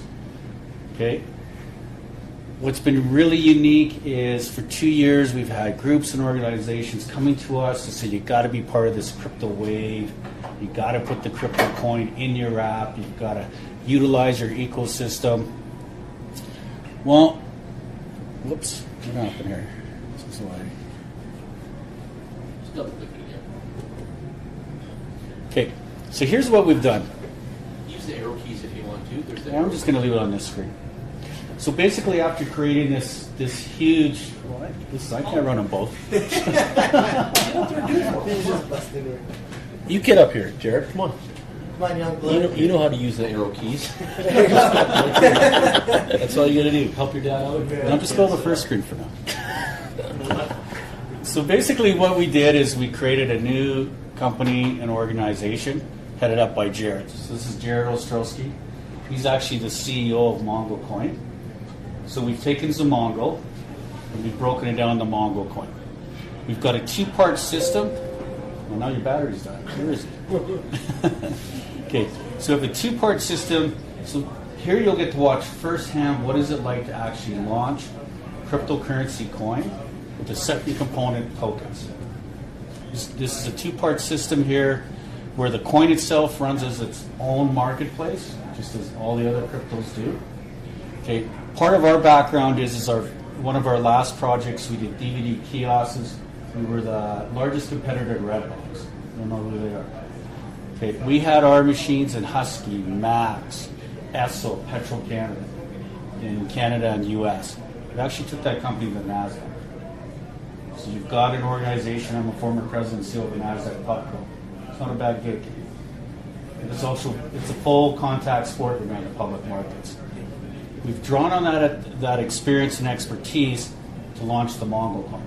So we're right in our early stages, the SAF, the pre-ICO, the ICO. The second component is Mongo Pays, tokens that work within the app. We already have merchants that are going to accept the token. And we're doing a test of Mutual Burrito and other merchants here in Calgary. We're testing the actual tokens here in Calgary first before we launch it through our whole ecosystem in January. Okay, just in the last 2 weeks, I've had a large automotive group here in Calgary come to us and say, we want to use the Mongo tokens to have consumers purchase vehicles. And they've now gone one step further. Not only will they use it at the dealerships that they actually own and operate, they want to put up Zamongo Auto.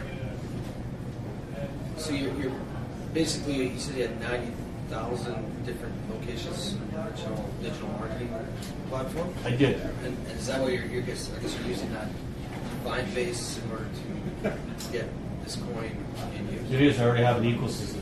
Yeah. So I'm going to issue tokens to everybody. And they're all mostly business related, right? They're business and they're sporting. So we actually work with NASCAR, we work with NFL, we're working with UFC, large sporting organizations. Our technology and our IP is second to none.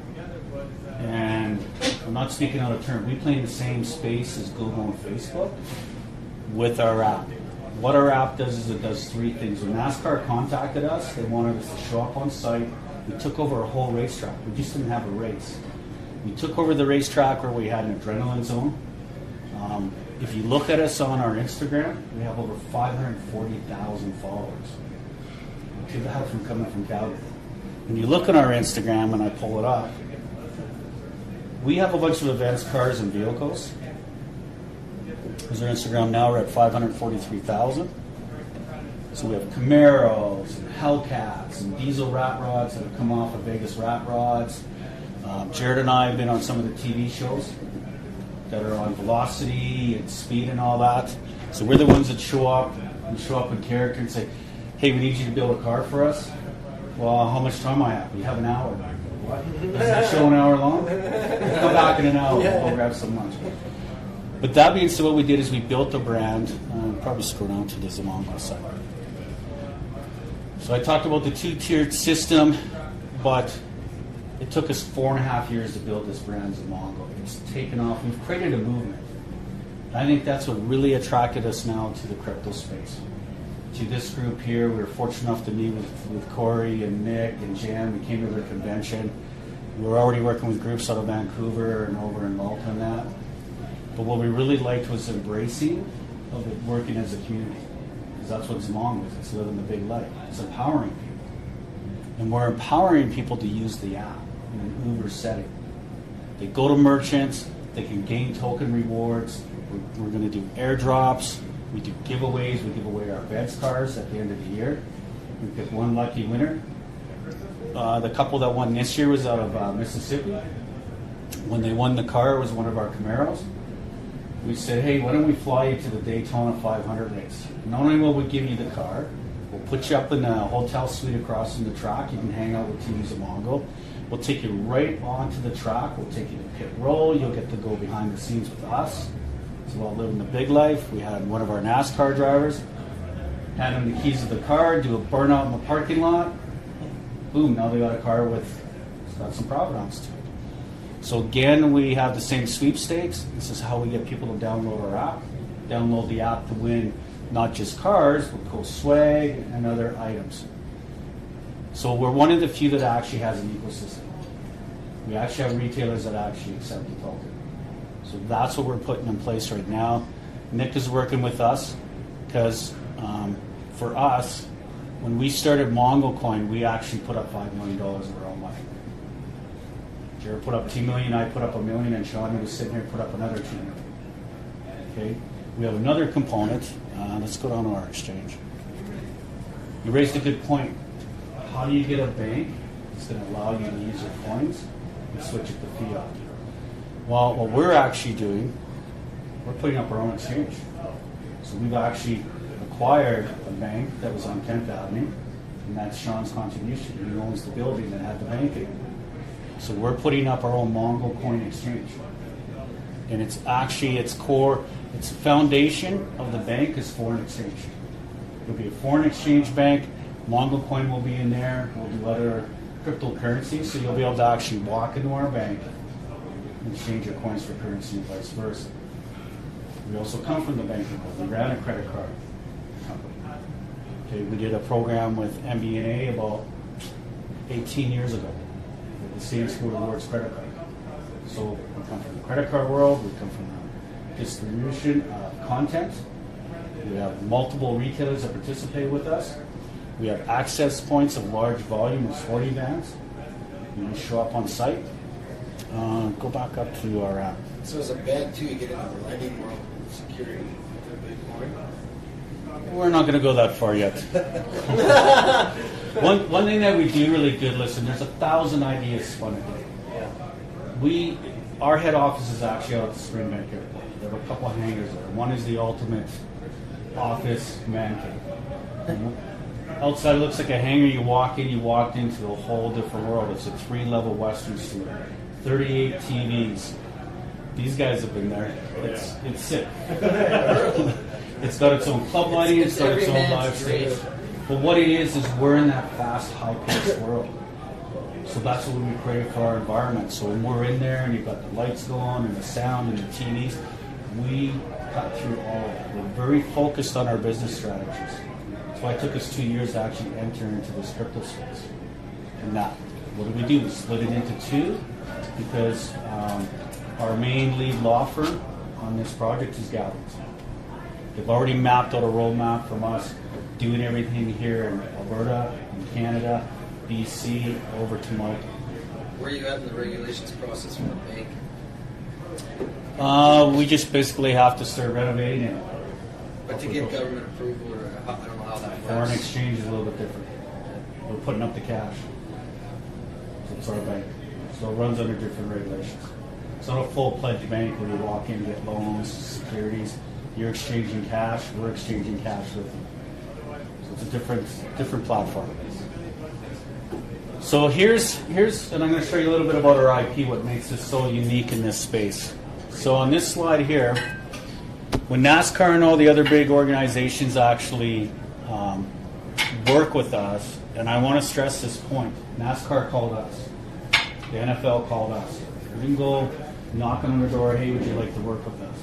We've established enough credibility, and our IP and hardware and software is so unique that nobody else has it. What you're seeing here on this picture here, this is actually Michigan Raceway. It's a 2-mile racetrack. Its footprint, it died on us. Okay. Its footprint is the size of Okotoks. You drive an hour out of Detroit, it's nothing but fields and trees and meadows. You come over a hill and there's this massive structure in the middle of nowhere. Okay.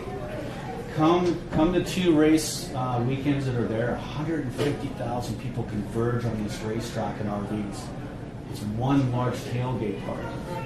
Okay. They surround the track, they're on the inside of the track. So what we did is we showed up with 100 team members for Zamano. Yeah, we got them to all download the app. Where is the right here? We're able to send them direct traffic to the whole track, send them to the adrenaline zone, watch our cars perform, our ex-gamers. We even took over the Budweiser party deck. So the one thing with our reputation, we show up and people know our brand, they go, holy shit, this is going to get serious. When we showed up in the adrenaline zone, we showed up with our Camaros and our other cars. We had X-game riders, so burnouts, drifting. The party deck, the track asked us to take over the Budweiser party deck that holds 10,000 people. We showed up with a PK, 60,000 watt PK sound system. Scott here is our project manager. He looks after our media. To show up with a 60,000 PK sound system, we were drowning out all the other parties that happened at the RVs. So that's how we roll. And we roll in and we gave away tons of swag, tons of prizes. Swag, are we ready, Scott? Yeah. That's the word. Yeah, we brought some swag with us today. Swag it up. Swagadocio. Swagalicious. So what we did when we were at the track, we had activation. People would download the app. The second component is interaction. We're able to send notifications and watch it live. The blue dots I showed you, I'm going to bring it back up. There it is. All these blue dots are concentrations of app users. That's 150,000 people at the track using our app. We get to see it live. This is live interaction. Every 60 seconds, we get to watch their movement. We also get to see the notifications. We get to see their IDs. What devices are they using? They're using Apple or Android. We don't share, here's the one thing, and it's very similar to the crypto space. We do not share personal data with anybody. Not with NASCAR, not with the government, nobody. It's all locked down through us. We know who you are because we're communicating with you through the sweepstakes. So we do not sell or share that information. We can share analytics, which is the third component, real-time analytics. We're able to tell NASCAR the ages of the people, download it, if they were male, female, their economics, and where they live. that postal code. That's all they receive from us. That's why these organizations have come to us, is live interaction during an event. For us, that's another 150,000 people in our ecosystem who go shop at local merchants.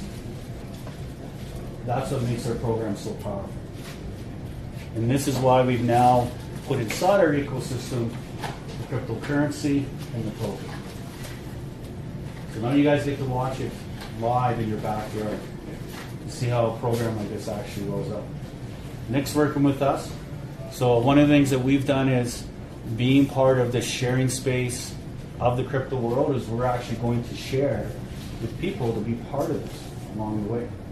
We're actually, when we roll out our ICO, it has a $1.2 billion market cap.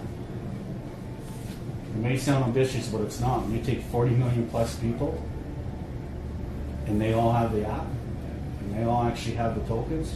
Yeah. We've actually built our market cap out to 10 billion. We're starting with 1.2. We play with the big dogs. And yet we hang out here in Calgary, and we're just no different than anybody else. We just like having fun. You'll see us. We have one of our trucks here tonight. We are public. What's that? It's a party of Cowboys later, or what? What's going on here? No, we're taking over Vegas. No, we have people come out to our hangar. We hang out. We have gatherings. We're very open-minded. We have a lot of brainstorming sessions. The airport really doesn't take too kindly to our behavior there. How many hangars are there? I don't know. There's a few. Lots. There's lots. Yeah. No, we've been reprimanded for doing burnouts, drifting trikes, stunt bikes, Loud parties, loud music. People driving on the runway backs and yeah.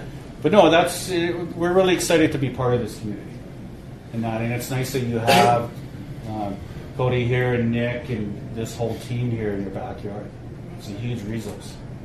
And we brought other individuals tonight. We brought Chris with us. He's been friends with our family now for about 3-4 years. I met Chris when I would actually, you talk about being in that space where you're moving funds, and it's unlike any banking practice. I'd walk in, some days in a suit, some days in a nice dress shirt, some days in a t-shirt and a hoodie and a gangster cap on, but my behavior was always the same. I was transferring 7 figures at a time. Chris finally came up to me and said, I want to introduce myself. I'm the bank manager. I said, cool. I said, how you doing? He says, doing great. He said, you're the same every time you come in here. You transfer a lot of money, but you don't get upset. You don't get flustered. You just have the same demeanor. Why is it? I said, well, here's the reality. All the money I transfer isn't real. And he goes, what? I said, no, it's digital. It's actually not real. It's just digital money. So if you guys screw up, you're going to have to cover your screw up. But now if I rolled in with a Brinks car and it was all bags of cash, yeah, I'd be nervous as heck. Yeah. That's what all this crypto is when you get comfortable with the transactions and the volumes. It's real when you're pulling it and you're moving it for your own uses. But for us, we're used to that large volume. And banks get scared of that. Because one, banks want to actually look at it, control it, know where it comes from and where it's going. Yep. Crypto is a very unique space because it is anonymous. Okay? But it is changing. We are also part of that banking side. The major banks are looking at it. There will be a transformation. Visa just announced, I think, a week or two ago that they'll jump on the crypto. The question is it going to be the real crypto, or is it going to be a banking product that's a Visa, MasterCard that's called crypto? So this is the frontier. We're cowboys. That's why we live here in Calgary, man. We're risk takers. When we told people 4.5 years ago we were starting Zamongo, we were going to live the big life, we got a lot of naysayers. Oh, that's never going to happen. You're from Calgary. We had a hedge fund come out to our hangar about 2 Fridays ago. I don't recall. Yeah, it's a blur. We meet a lot of people. And a lot of people, we had the Detroit Lions flying into our hangar. These are the kind of people that are flying in to speak with us. But we had a hedge fund walk in, president, 2 vice presidents into our hangar. They were taken aback. These guys manage $146 billion. And when they were looking at our cars, so in our main hangar, all the cars that have been on TV shows, that have performed in front of 300,000 or 500,000 people at an event, they're in our number one hangar. That hangar has the pedigree of all our vehicles. We have three facilities that house all our cars, that go out there and go to events and perform. But our hangar has the AAA cars. And when we took them upstairs and we showed them the trophy to our Zamongo 200, autographed by the winning driver, they asked us one question. How did you actually get into NASCAR? How are you playing with the Americans? You're from Calgary. And well, because we're real. We're real. And we put everything on the line to go play with the big boys. But what we did is we started with grassroots. We never forget this is a grassroots movement for us. And we'll never forget that. We can never forget that we're all sitting in the room together. Yes, we do play at a high level. We're used to it, but we have more fun on the grassroots level. That's all we got for you. Awesome. That's it.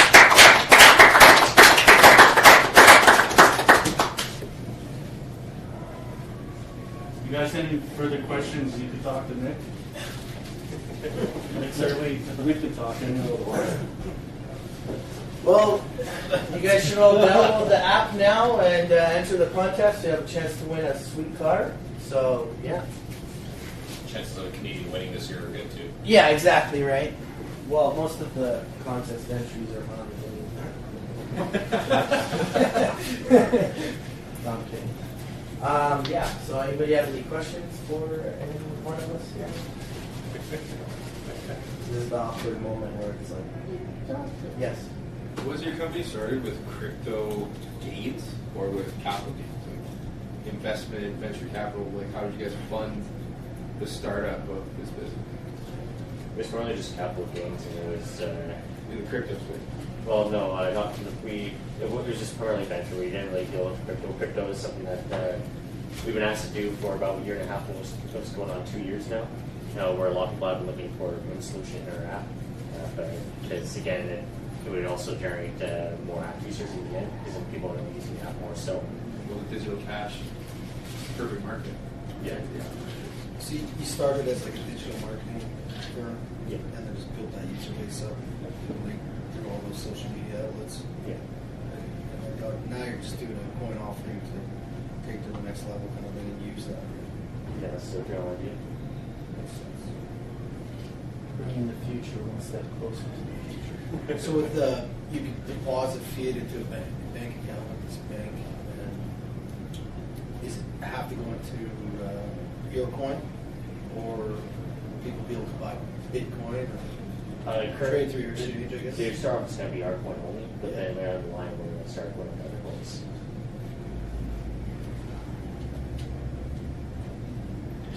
Good questions. Yeah, so it's very simple, right? Like, there's, I don't know, you probably know this better. There's probably over 100,000 businesses in Calgary alone, right? Between franchise groups, I mean, I come from the automotive sector. I worked for Hyundai Canada for 5 years, and I have a background in audio engineering, so that's where I brought my media expertise to the company. But in my time working with the company, I've networked with many of the auto dealers, the groups and such across southern Alberta, and all of them are focused on being the new generation. That's really what they're focused on, right? People aren't buying cars the way they used to. People aren't getting their cars serviced the way they used to. It's a very changed market. I came out of retail. I worked at Future Shop for years before that collapsed and Best Buy bought them out. And the eventual foreclosure of the brand. But I mean, looking back when I worked there in 2008 and looking at walking into a Best Buy store now, besides the new technology, the sales floor is very different. Yeah, they know a lot less It's about the new very, technology. it's very different. The customer nowadays is very knowledgeable. They know what they want. Big issue I had working retail, especially towards the end of my sales career, was showrooming. You want to go buy that laptop, Amazon's got it for $60 less than Best Buy. You don't want to go in and talk to a salesperson. Many people are more introverted nowadays, especially the younger generation. They go in, look at it at Best Buy, and then they're ordering it on their phone as they walk out. Yeah. So that was a big issue with Zamongo. We've empowered the retailer to get customers to go back in and talk to a salesperson and build a relationship. Right? We've already got our target audience. They already have these things glued to their face half the time anyway. Right? So we've got our audience. Now we're just bringing the power back to the retailer to bring them into the store to purchase. Yeah. So to get people to really use your coin on a daily basis, you want to target those businesses that people frequently use, whether they're buying coffee or paying for your parking, or things that you're going to use. So is that kind of like your target businesses? And even if it's a merchant, for example, like a large franchise like Subway, if they can use the token within the store, or they convert it back to Canadian dollars and spend it at the till, the tap, or Apple Pay, whatever, it's still an incentive to get in there. So if we get a merchant, for example, like a mom and pop shop that says, we don't want to do the crypto thing, it's not for us, no problem. We sign them up as a merchant, we're still getting paid, they're still getting a good client base to go in, and they still get their Canadian dollars ready to till. So if they're not comfortable at that stage, we have a step program, so we can make it comfortable for any retailer. Plus, the merchant has the option to get messages texted out to, next over what's the radius range. Yeah, so what we can do as well, we have two different communications technologies. The primary one we use is our event management software. So what we can do is, let's say a dealership is having a 3-day sale, Friday, Saturday, Sunday, dealership open Sunday or whatever. Basically, we can set up an event within our software where we can have a broadcast radius around the dealership within a couple kilometers, or even the entire city, right? We can select the entire world if we want to for any Zamango user. So as long as the smartphone user, Android or iOS, has the app on and running in the background, they're going to get any notification messages we send out. Deals. Exactly. And now, realistically, you're doing a dealership sale at the South Trail Hyundai, for example, south end of the city. I'm just going to select the city of Calgary. I'm not going to notify people at Edmonton or Lethbridge or whoever. It's not relevant. Yeah. So Right. if like your drive, so you're a user and you're driving by the Hyundai dealership, it'll send you notifications. You don't even have to be driving by the dealer. You just have to be within the broadcast radius, right? The other option we have too, and it's kind of an accessory device that we use. It's not a primary focus of the business, but we do have what's called our beacon technology, and it's essentially a small little white hockey puck, and it's a Bluetooth communications device, and that can ping users to give them basic notifications. That's all it does. So, for example, as a small business owner myself, I run an audio production company, so I DJ for weddings and corporate functions. I keep one of those in my laptop bag, keep one in my truck. So when people walk by me, if I'm in the mall, I'll put one in my back pocket. They'll see me wearing my corporate wear, and it gets them to turn and look their head every once in a while. Like if people come up to me, hey, are you that guy on Instagram? And they look at my account right away and says, yep, here's my card, you want to talk? And I keep everywhere I go, I keep my binder with me. If I want to sit down with a couple and do their wedding consultation, I'll do it on the spot. Walking advertising. Pardon? Walking advertising. Bingo. But you're doing it discreetly, modern, and in a modern way, and professional as well. So Very cool. the beacon thing is an accessory thing. It's not a primary thing that we use because it doesn't fill every market, right? Now, you look at a large place like a dealership, a service center, whoever. The event management software and our primary merchant account software that you're going to use when you see in the app itself, it's far more powerful than what the beacons can do. I was going to say you're going to monetize the business side of it, so your merchants are paying to target your Well, see, the base. merchants pay us an annual renewal fee. They have 3 different options they can do as far as what features they want. It's just a tiered system, right? $1 a day, $1.65, $2.75 a day, whatever, right? So they get to pick the features they want and the level of integration they want within our app. Right? They want us to have the event management stuff. That all comes at additional costs. It's really good target marketing to, like Rogers does this. I know that from the businesses I have where if I want to put a deal out there, they can blast every single person with a Rogers account that's sitting at the sub, wherever, right? Yep. So it's really good target marketing. It's expensive. We have you that. make that affordable, you're going to attract a hell of a lot more businesses than what Rogers are charged to do that service. See, we have the horsepower to do that, which is nice, and the back end costs are very, very low. Right? We incentivize the end user, the average Joe who knows nothing about the retailer or that merchant, to download the app to enter to win one of our awesome cars. They see what we do on Instagram, they see what we do on Facebook. Again, living the big life. They download our app as an incentive to win the car. They keep the app on there because they can get exclusive deals. Right? This guy may not have any interest in getting a new car, but he may have an interest in getting a new laptop. So you can get a deal from River Express, 45 kilos, right? So it's a deal for everybody. It doesn't matter if you want to get yarn at a knitting store or a new car. It doesn't matter. Yeah. And Did everyone download the Zamongo app yet? Does it? You guys get it in your phone? Yes, no? Did you try it? Go ahead, give it a shot. It's free to download. Snoop on it. See if you guys like it. Enter the contest. You don't want to miss your chance. Yeah, give it a The shot. draw's in January, so time's a ticking. There's a Zamongo events car. You can win this thing. Yeah. Do some nice burnouts with that thing.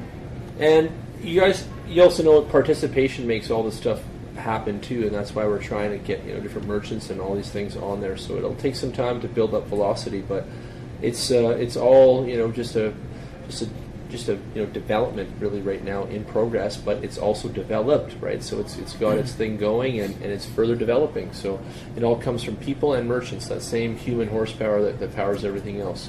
So it's good. Sign up if you guys want and grab the app and check it out, and keep your eye on all this as we keep developing it, and support it if you like the idea, right? And tell your friends too. So don't be shy about any of it.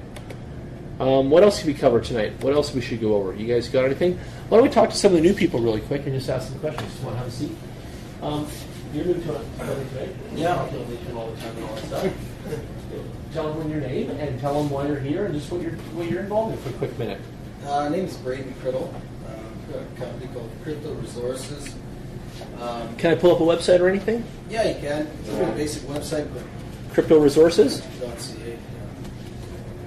Our focus, so I'm pretty fresh to crypto. It's 6 months, and when I got into it, the biggest focus for me was power generation. Being in Alberta, we've got lots of natural gas, so I've really been focused on behind the fence, off the grid kind of power generation for the purpose of data centers. I'm working on a really big project in the U.S. right now. It's 150 megawatts. That's huge. It's pretty big. Mining operation or what? Sorry? Mining? It will be sold to mining, yeah. We're going to do some mining ourselves. So the mining side of this business has been very attractive to me, but we're working on some natural gas generation projects here in Alberta as well. So I'll be in Red Deer with 1 megawatt here soon. yeah, nice. Yep. Yeah, I've got a 3 megawatt project that should be online in the next couple months. And Liquid then immersion cooling. really, yeah. So my partner in the U.S. Works for a firm called MK Mission Critical. They design liquid immersion containers. So the whole, when we're looking at the mining side of it, to me that's the way of the future. It's obviously quite expensive to get into, and this is the way we'll mine. She's redesigning a 40-foot container right now to get at least 1,000 miners in it. If you're overclocking the shit out of these miners, though, it's a lot of power going through there. So she's doing some work on it where you could be looking at 2.5 megawatts for a container. So it's she's just like in the process of designing that right now. So that's a portion of the business that we'll look at as a kind of a full service kind of thing for people who want mining companies who want to buy power. We can offer not the hard mining hardware, but the infrastructure. So it'll be more of a drop and play kind of thing. Put your container down and start mining. Are you doing this as a side hustle or a full-time job?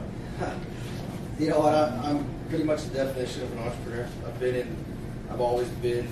I started many different businesses myself in all different areas. My biggest focus has been real estate for 15 years, and really now turning into more power generation over anything. But the mining side is very exciting to me.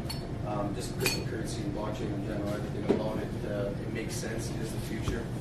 And so, being here tonight is more just to listen to people and hear their thoughts and meet people in the industry and share knowledge. So We need to know what you're doing too, because every one of us can pass the word of mouth if we like what you're Yeah. up to. We'll have a beer with you individuals and all that sort of stuff from this too, right? yeah, That's I what love that. happens. Anytime, coffee, beer, whatever. Let's do it. I'm open.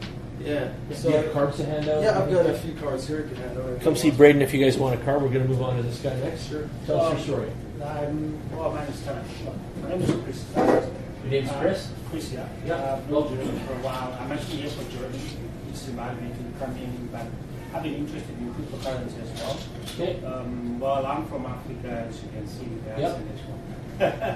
So, as a matter of fact, Crypto's big in Africa. We know that too. It's cryptocurrency really is big. actually big in Africa more than Yeah. this in some part of the world, because number one, they're not banks, and actually people, it's easier to move money from from say mention to mention and things like that. So I'm actually interested in seeing what I can also do in that field, like from where I'm from. It's about a little bit about me. Very cool. So what do you want to learn then? Do you want to learn a little more about crypto? More about crypto. How can I apply it in my neighborhood? Okay, good. And we can help you with that. So we should talk after this and just go over some of the basics and fundamentals and things like that. So Neil, tell us about you a little bit. Did you buy any crypto yet? Are you involved yet? Are you still thinking about it? Still kind of a newbie sitting on the edge here. What really attracted me was just humanity-based factor of it. Yep. That brings lots of people, and also just knowledge. And I really think it's the way of the future. And I want to become as educated as possible. Whether it's going to be Bitcoin or whatever coin it's going to be, I really see it being the future. So being educated will just be the hands up and bringing income as well. Love it, love it. Keep listening, keep learning, and then when you're ready, you know where to go. This dude is new. What's your name? Hi, my name is Jerry. Jerry, welcome. I've been Bitcoin enthusiast for 18 months, year and a half. Okay, good, really good. This came here to meet more like-minded people. Yeah, more of us crypto citizens like you. Cool. How do you like the ride so far? How have you enjoyed holding the crypto in your possession? What have you done? Just anything? Small moves, big moves, nothing? Mostly small moves. Yeah. Just been holding up and doing the trading. Have you bought any altcoins? Anything else like Ethereum or other derivatives? Litecoin. Okay. A bunch of other smaller ones like Nano. Yeah, we like Nano too. Yeah. How are you making your decisions? Where are you getting your news from and your decision-making resources? Mostly YouTube channels. Okay. Some Reddit. Reddit's not bad. Be careful with YouTube too, but there's good people out there too. some good You know, ones. there's some wacky peeps out there on YouTube as well. CCN. Yes. Sorry? CCN. Yeah. CCN.com. Yep, crypto. And it gives you all the news, like up to date, everything that's happening. I feel like CCN has a little bit of fake news though. It does have a lot of fake news. Yeah, it does. Absolutely does. Yeah, so be careful. But Blockfolio is a really good app. Yeah, and it has good generated news in there too. Yeah. Listen, it was Sarah, okay? She did it. Cool. Bust. Well, good. What do you need some help with? Do you want to learn how to swing trade? Do you want to learn how to do anything? You want to learn how to buy an ICO properly? If there's any of that stuff, just ask, okay? Don't be shy. Yeah, just to get to learn Yeah. more about the crypto space. Awesome. I've got another document that I'll go over maybe next week, and I highlight some of the different areas that you can work inside crypto on and things like that, so we can show you some of that stuff too. Go ahead. What's your name? My name's Mike. Mike, welcome. I am a UC student. Yep. Economics. Awesome. Yeah, so I don't have any Bitcoin or any kind of currency yet. Still studying it then right now? Exactly. So Good. I came here to get more information. Yeah. You can come see us one-on-one. We can come to our studio in Englewood. We can show you some things. We can go in-depth on a few of the ideas. I can show you some answers to your questions, just things that you've been wondering about, because I'm sure you are. Yeah. So I can help you answer some of that stuff. Same with Tennille too. If she wants to, just look at something specific or whatever, I'll be there to help you. Go ahead, tell us your name and introduce yourself. Go ahead. Oh, me? Yes, you. Oh, sorry. Yeah. I know your name, but they don't. Okay, yeah, my name's Fram, and I've just been interested in just generally in the sphere for a bit. And Fram met us at Lilac Festival first time, right? no, No, where was it? Before that, it was here, but you did come to Lilac. no, You didn't come to Lilac. Was it Inglewood? I came to the conference. Okay, the conference. Yeah. I'm just trying to remember where I saw you the last time, so that's all. Yeah, okay. So, just checking it out. Nothing, nothing too serious. Just bought a little bit of stuff. Some stellars. What's got your interest? What's got your attraction here? What is it? Just generally. Yeah, overall. I just like the idea of the way that the whole cryptosphere is moving. So it's a bit complicated in some realms, but it's something I like to just check in on And be part of? and learn about. Yeah. Yeah, And, good. Not quite sure what direction I want to go with it eventually, but I'm just kind of learning at the moment. So, Cool. yeah. And I think we're all still learning. Even myself, 61 weeks into this thing, and I own Right. a whack of the stuff too. I'm still learning with you. Keep going. It was 2000 not learned. Yeah, keep going. What else? I always wonder what gets you out of your past life into this, decision life, and then now you're here. For me, in ways that I got involved with a company that basically bought a bunch of S9 miners at the peak. Like they were like $1,500 a miner, and now they're worth like $300. So they're still surviving. So that's what I'm thinking. Interesting. So you're, so I wanted to learn a bit about. Are those S9s fired up right now and running? Yeah, they're I think they're generating about, I don't know, it depends on the hash rate, but they're generating maybe 12 bitcoins a day or so. Oh wow. Yeah, they're running about 36 megawatts. Well, there's a lot of machines then. Where's that operation running? What part of the world? I think it's in Point Claire, Quebec. I'm not sure exactly where in Quebec. Okay, yeah. They're running about 5 cents a kilowatt hour or so. Yeah. Anyway, so I'm hoping that they survive, and that's what kind of got me. That's your hosting fee? You say are you hosting there? Like you're paying that miners revenue? No. Oh, okay. As a company, I think the rate that they're paying. Contracts. And when you say the companies, is you work for them, or you're friends with them, or just you know of them? No, I had invested in the company. Gotcha. And then they did a deal in January at the peak and bought all the stuff at the Yes. peak, right? So prior to January, you saw that this crypto was an investment opportunity there for mining, and you bought into the company, right? And you bought in at the peak, is what you're saying. Yeah, no, actually, it was just by pure chance I got into mining. So Gotcha. Yeah, so now I'm kind of looking at well, what's this Weird, all hey? about? Weird how all that transpired, kind of thing. Yeah, Yeah. and it's like worth maybe like a fraction of what it was when it started. So just kind of got in my headspace going in. Well, I think everyone that's invested in those times of this earlier this year, everyone, like I said at the beginning, if you heard that, we have a shrunken kind of share position on all of us in the crypto space. It's shrunken down by a percentage, right? So it'll expand back again. You'll be a happy camper. Well, I don't think they're going to go hopefully down. The thing difference between that and say buying some Bitcoin is the miners, they have a 3-year life, right? So or whatever they decline.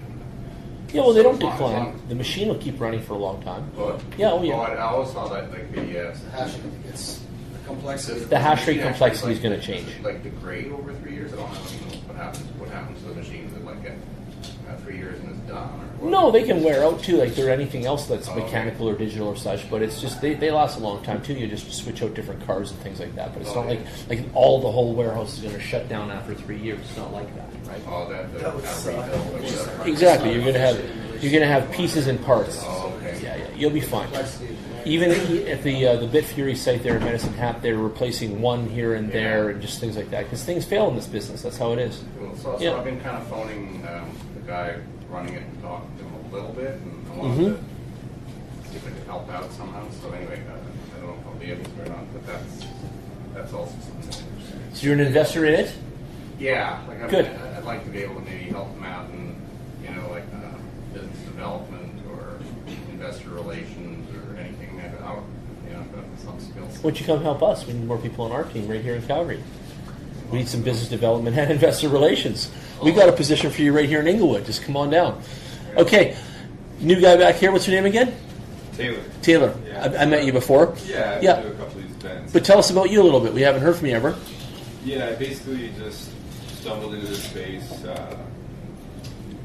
3-4 months before the big run up in January Mm-hmm.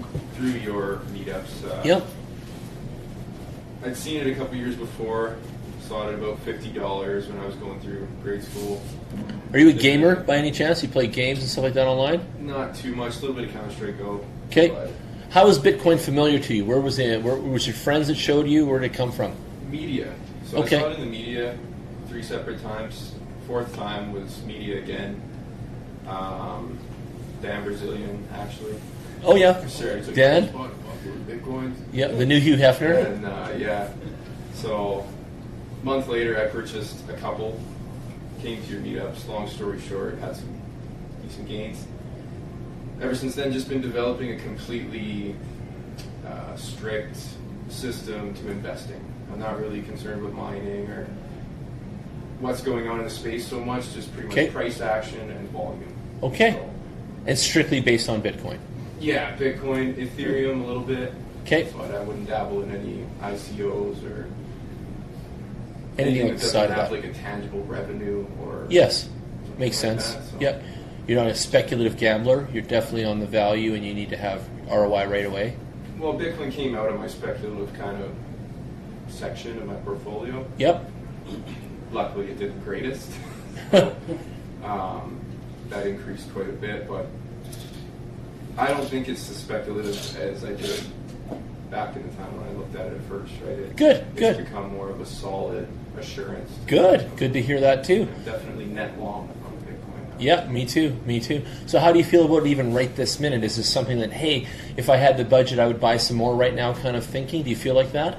I think we've gone into kind of the wash cycle, typical wash cycle of any market where you have steady price action kind of within a certain range. That's called an accumulation phase, right? You're going to want to accumulate through that market.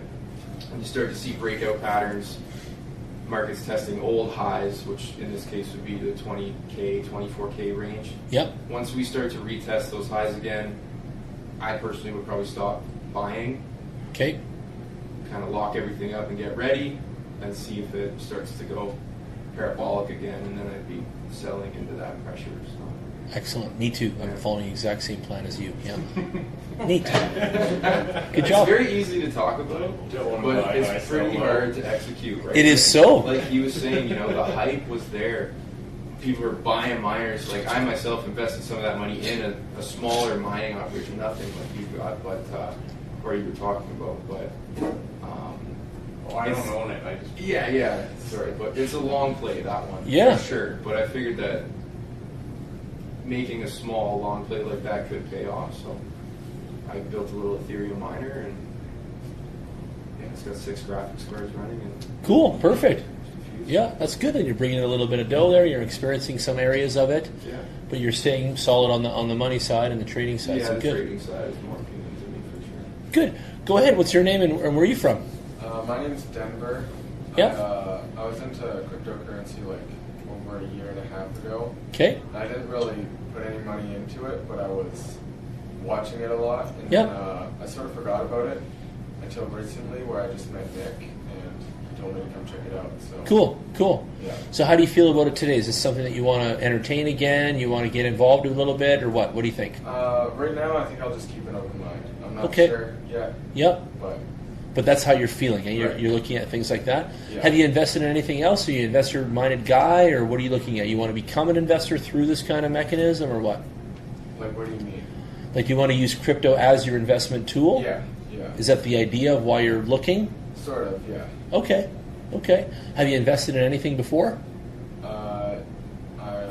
Not really. Okay. Not really investing. Okay. But I did This is a own great bit place to of learn. Litecoin. You did a little what? I did own a bit of Litecoin, but that's really it. Like, Okay. Yeah. And when you did that and you bought some and all that, how did you feel about it all? Was it something cool, or did you enjoy the feeling, or what? Yeah. Okay. Yeah, but I lost my phone, so I don't use the wallet anymore. I only had like $10 left because I spent it on stuff. Okay, good. No, I get it. Yeah. So you didn't really lose much. You've tried it, and now you're thinking about it in a different light. Right. Cool. I never even really thought about it until I met Nick recently, and he just told me to come check this out. So. Good. Well, he's pushing crypto on everybody, so that's a good thing. Don't worry about that. Yeah, I'm a crypto magnet. You're a crypto pusher. Anybody else want to tell us some stuff? Scott, you want to tell us how you got into crypto? We don't even know your story. What appeals to you? Where it come from? I'm kind of along for the ride with these guys, with the Zamongo app and Yep. getting the payment options integrated. This being a good financial strategy. Okay. And I remember years ago when I worked at Memory Express, and this was a thing just started coming out. And guys would come to my counter and say, "I need 6 video cards and this motherboard in this case." I'm like, "What the hell are you doing with this?" Yeah. As well, I got a little project I'm working on. And they wouldn't tell you, hey? And 10 years later, here's what it is. There you go. See?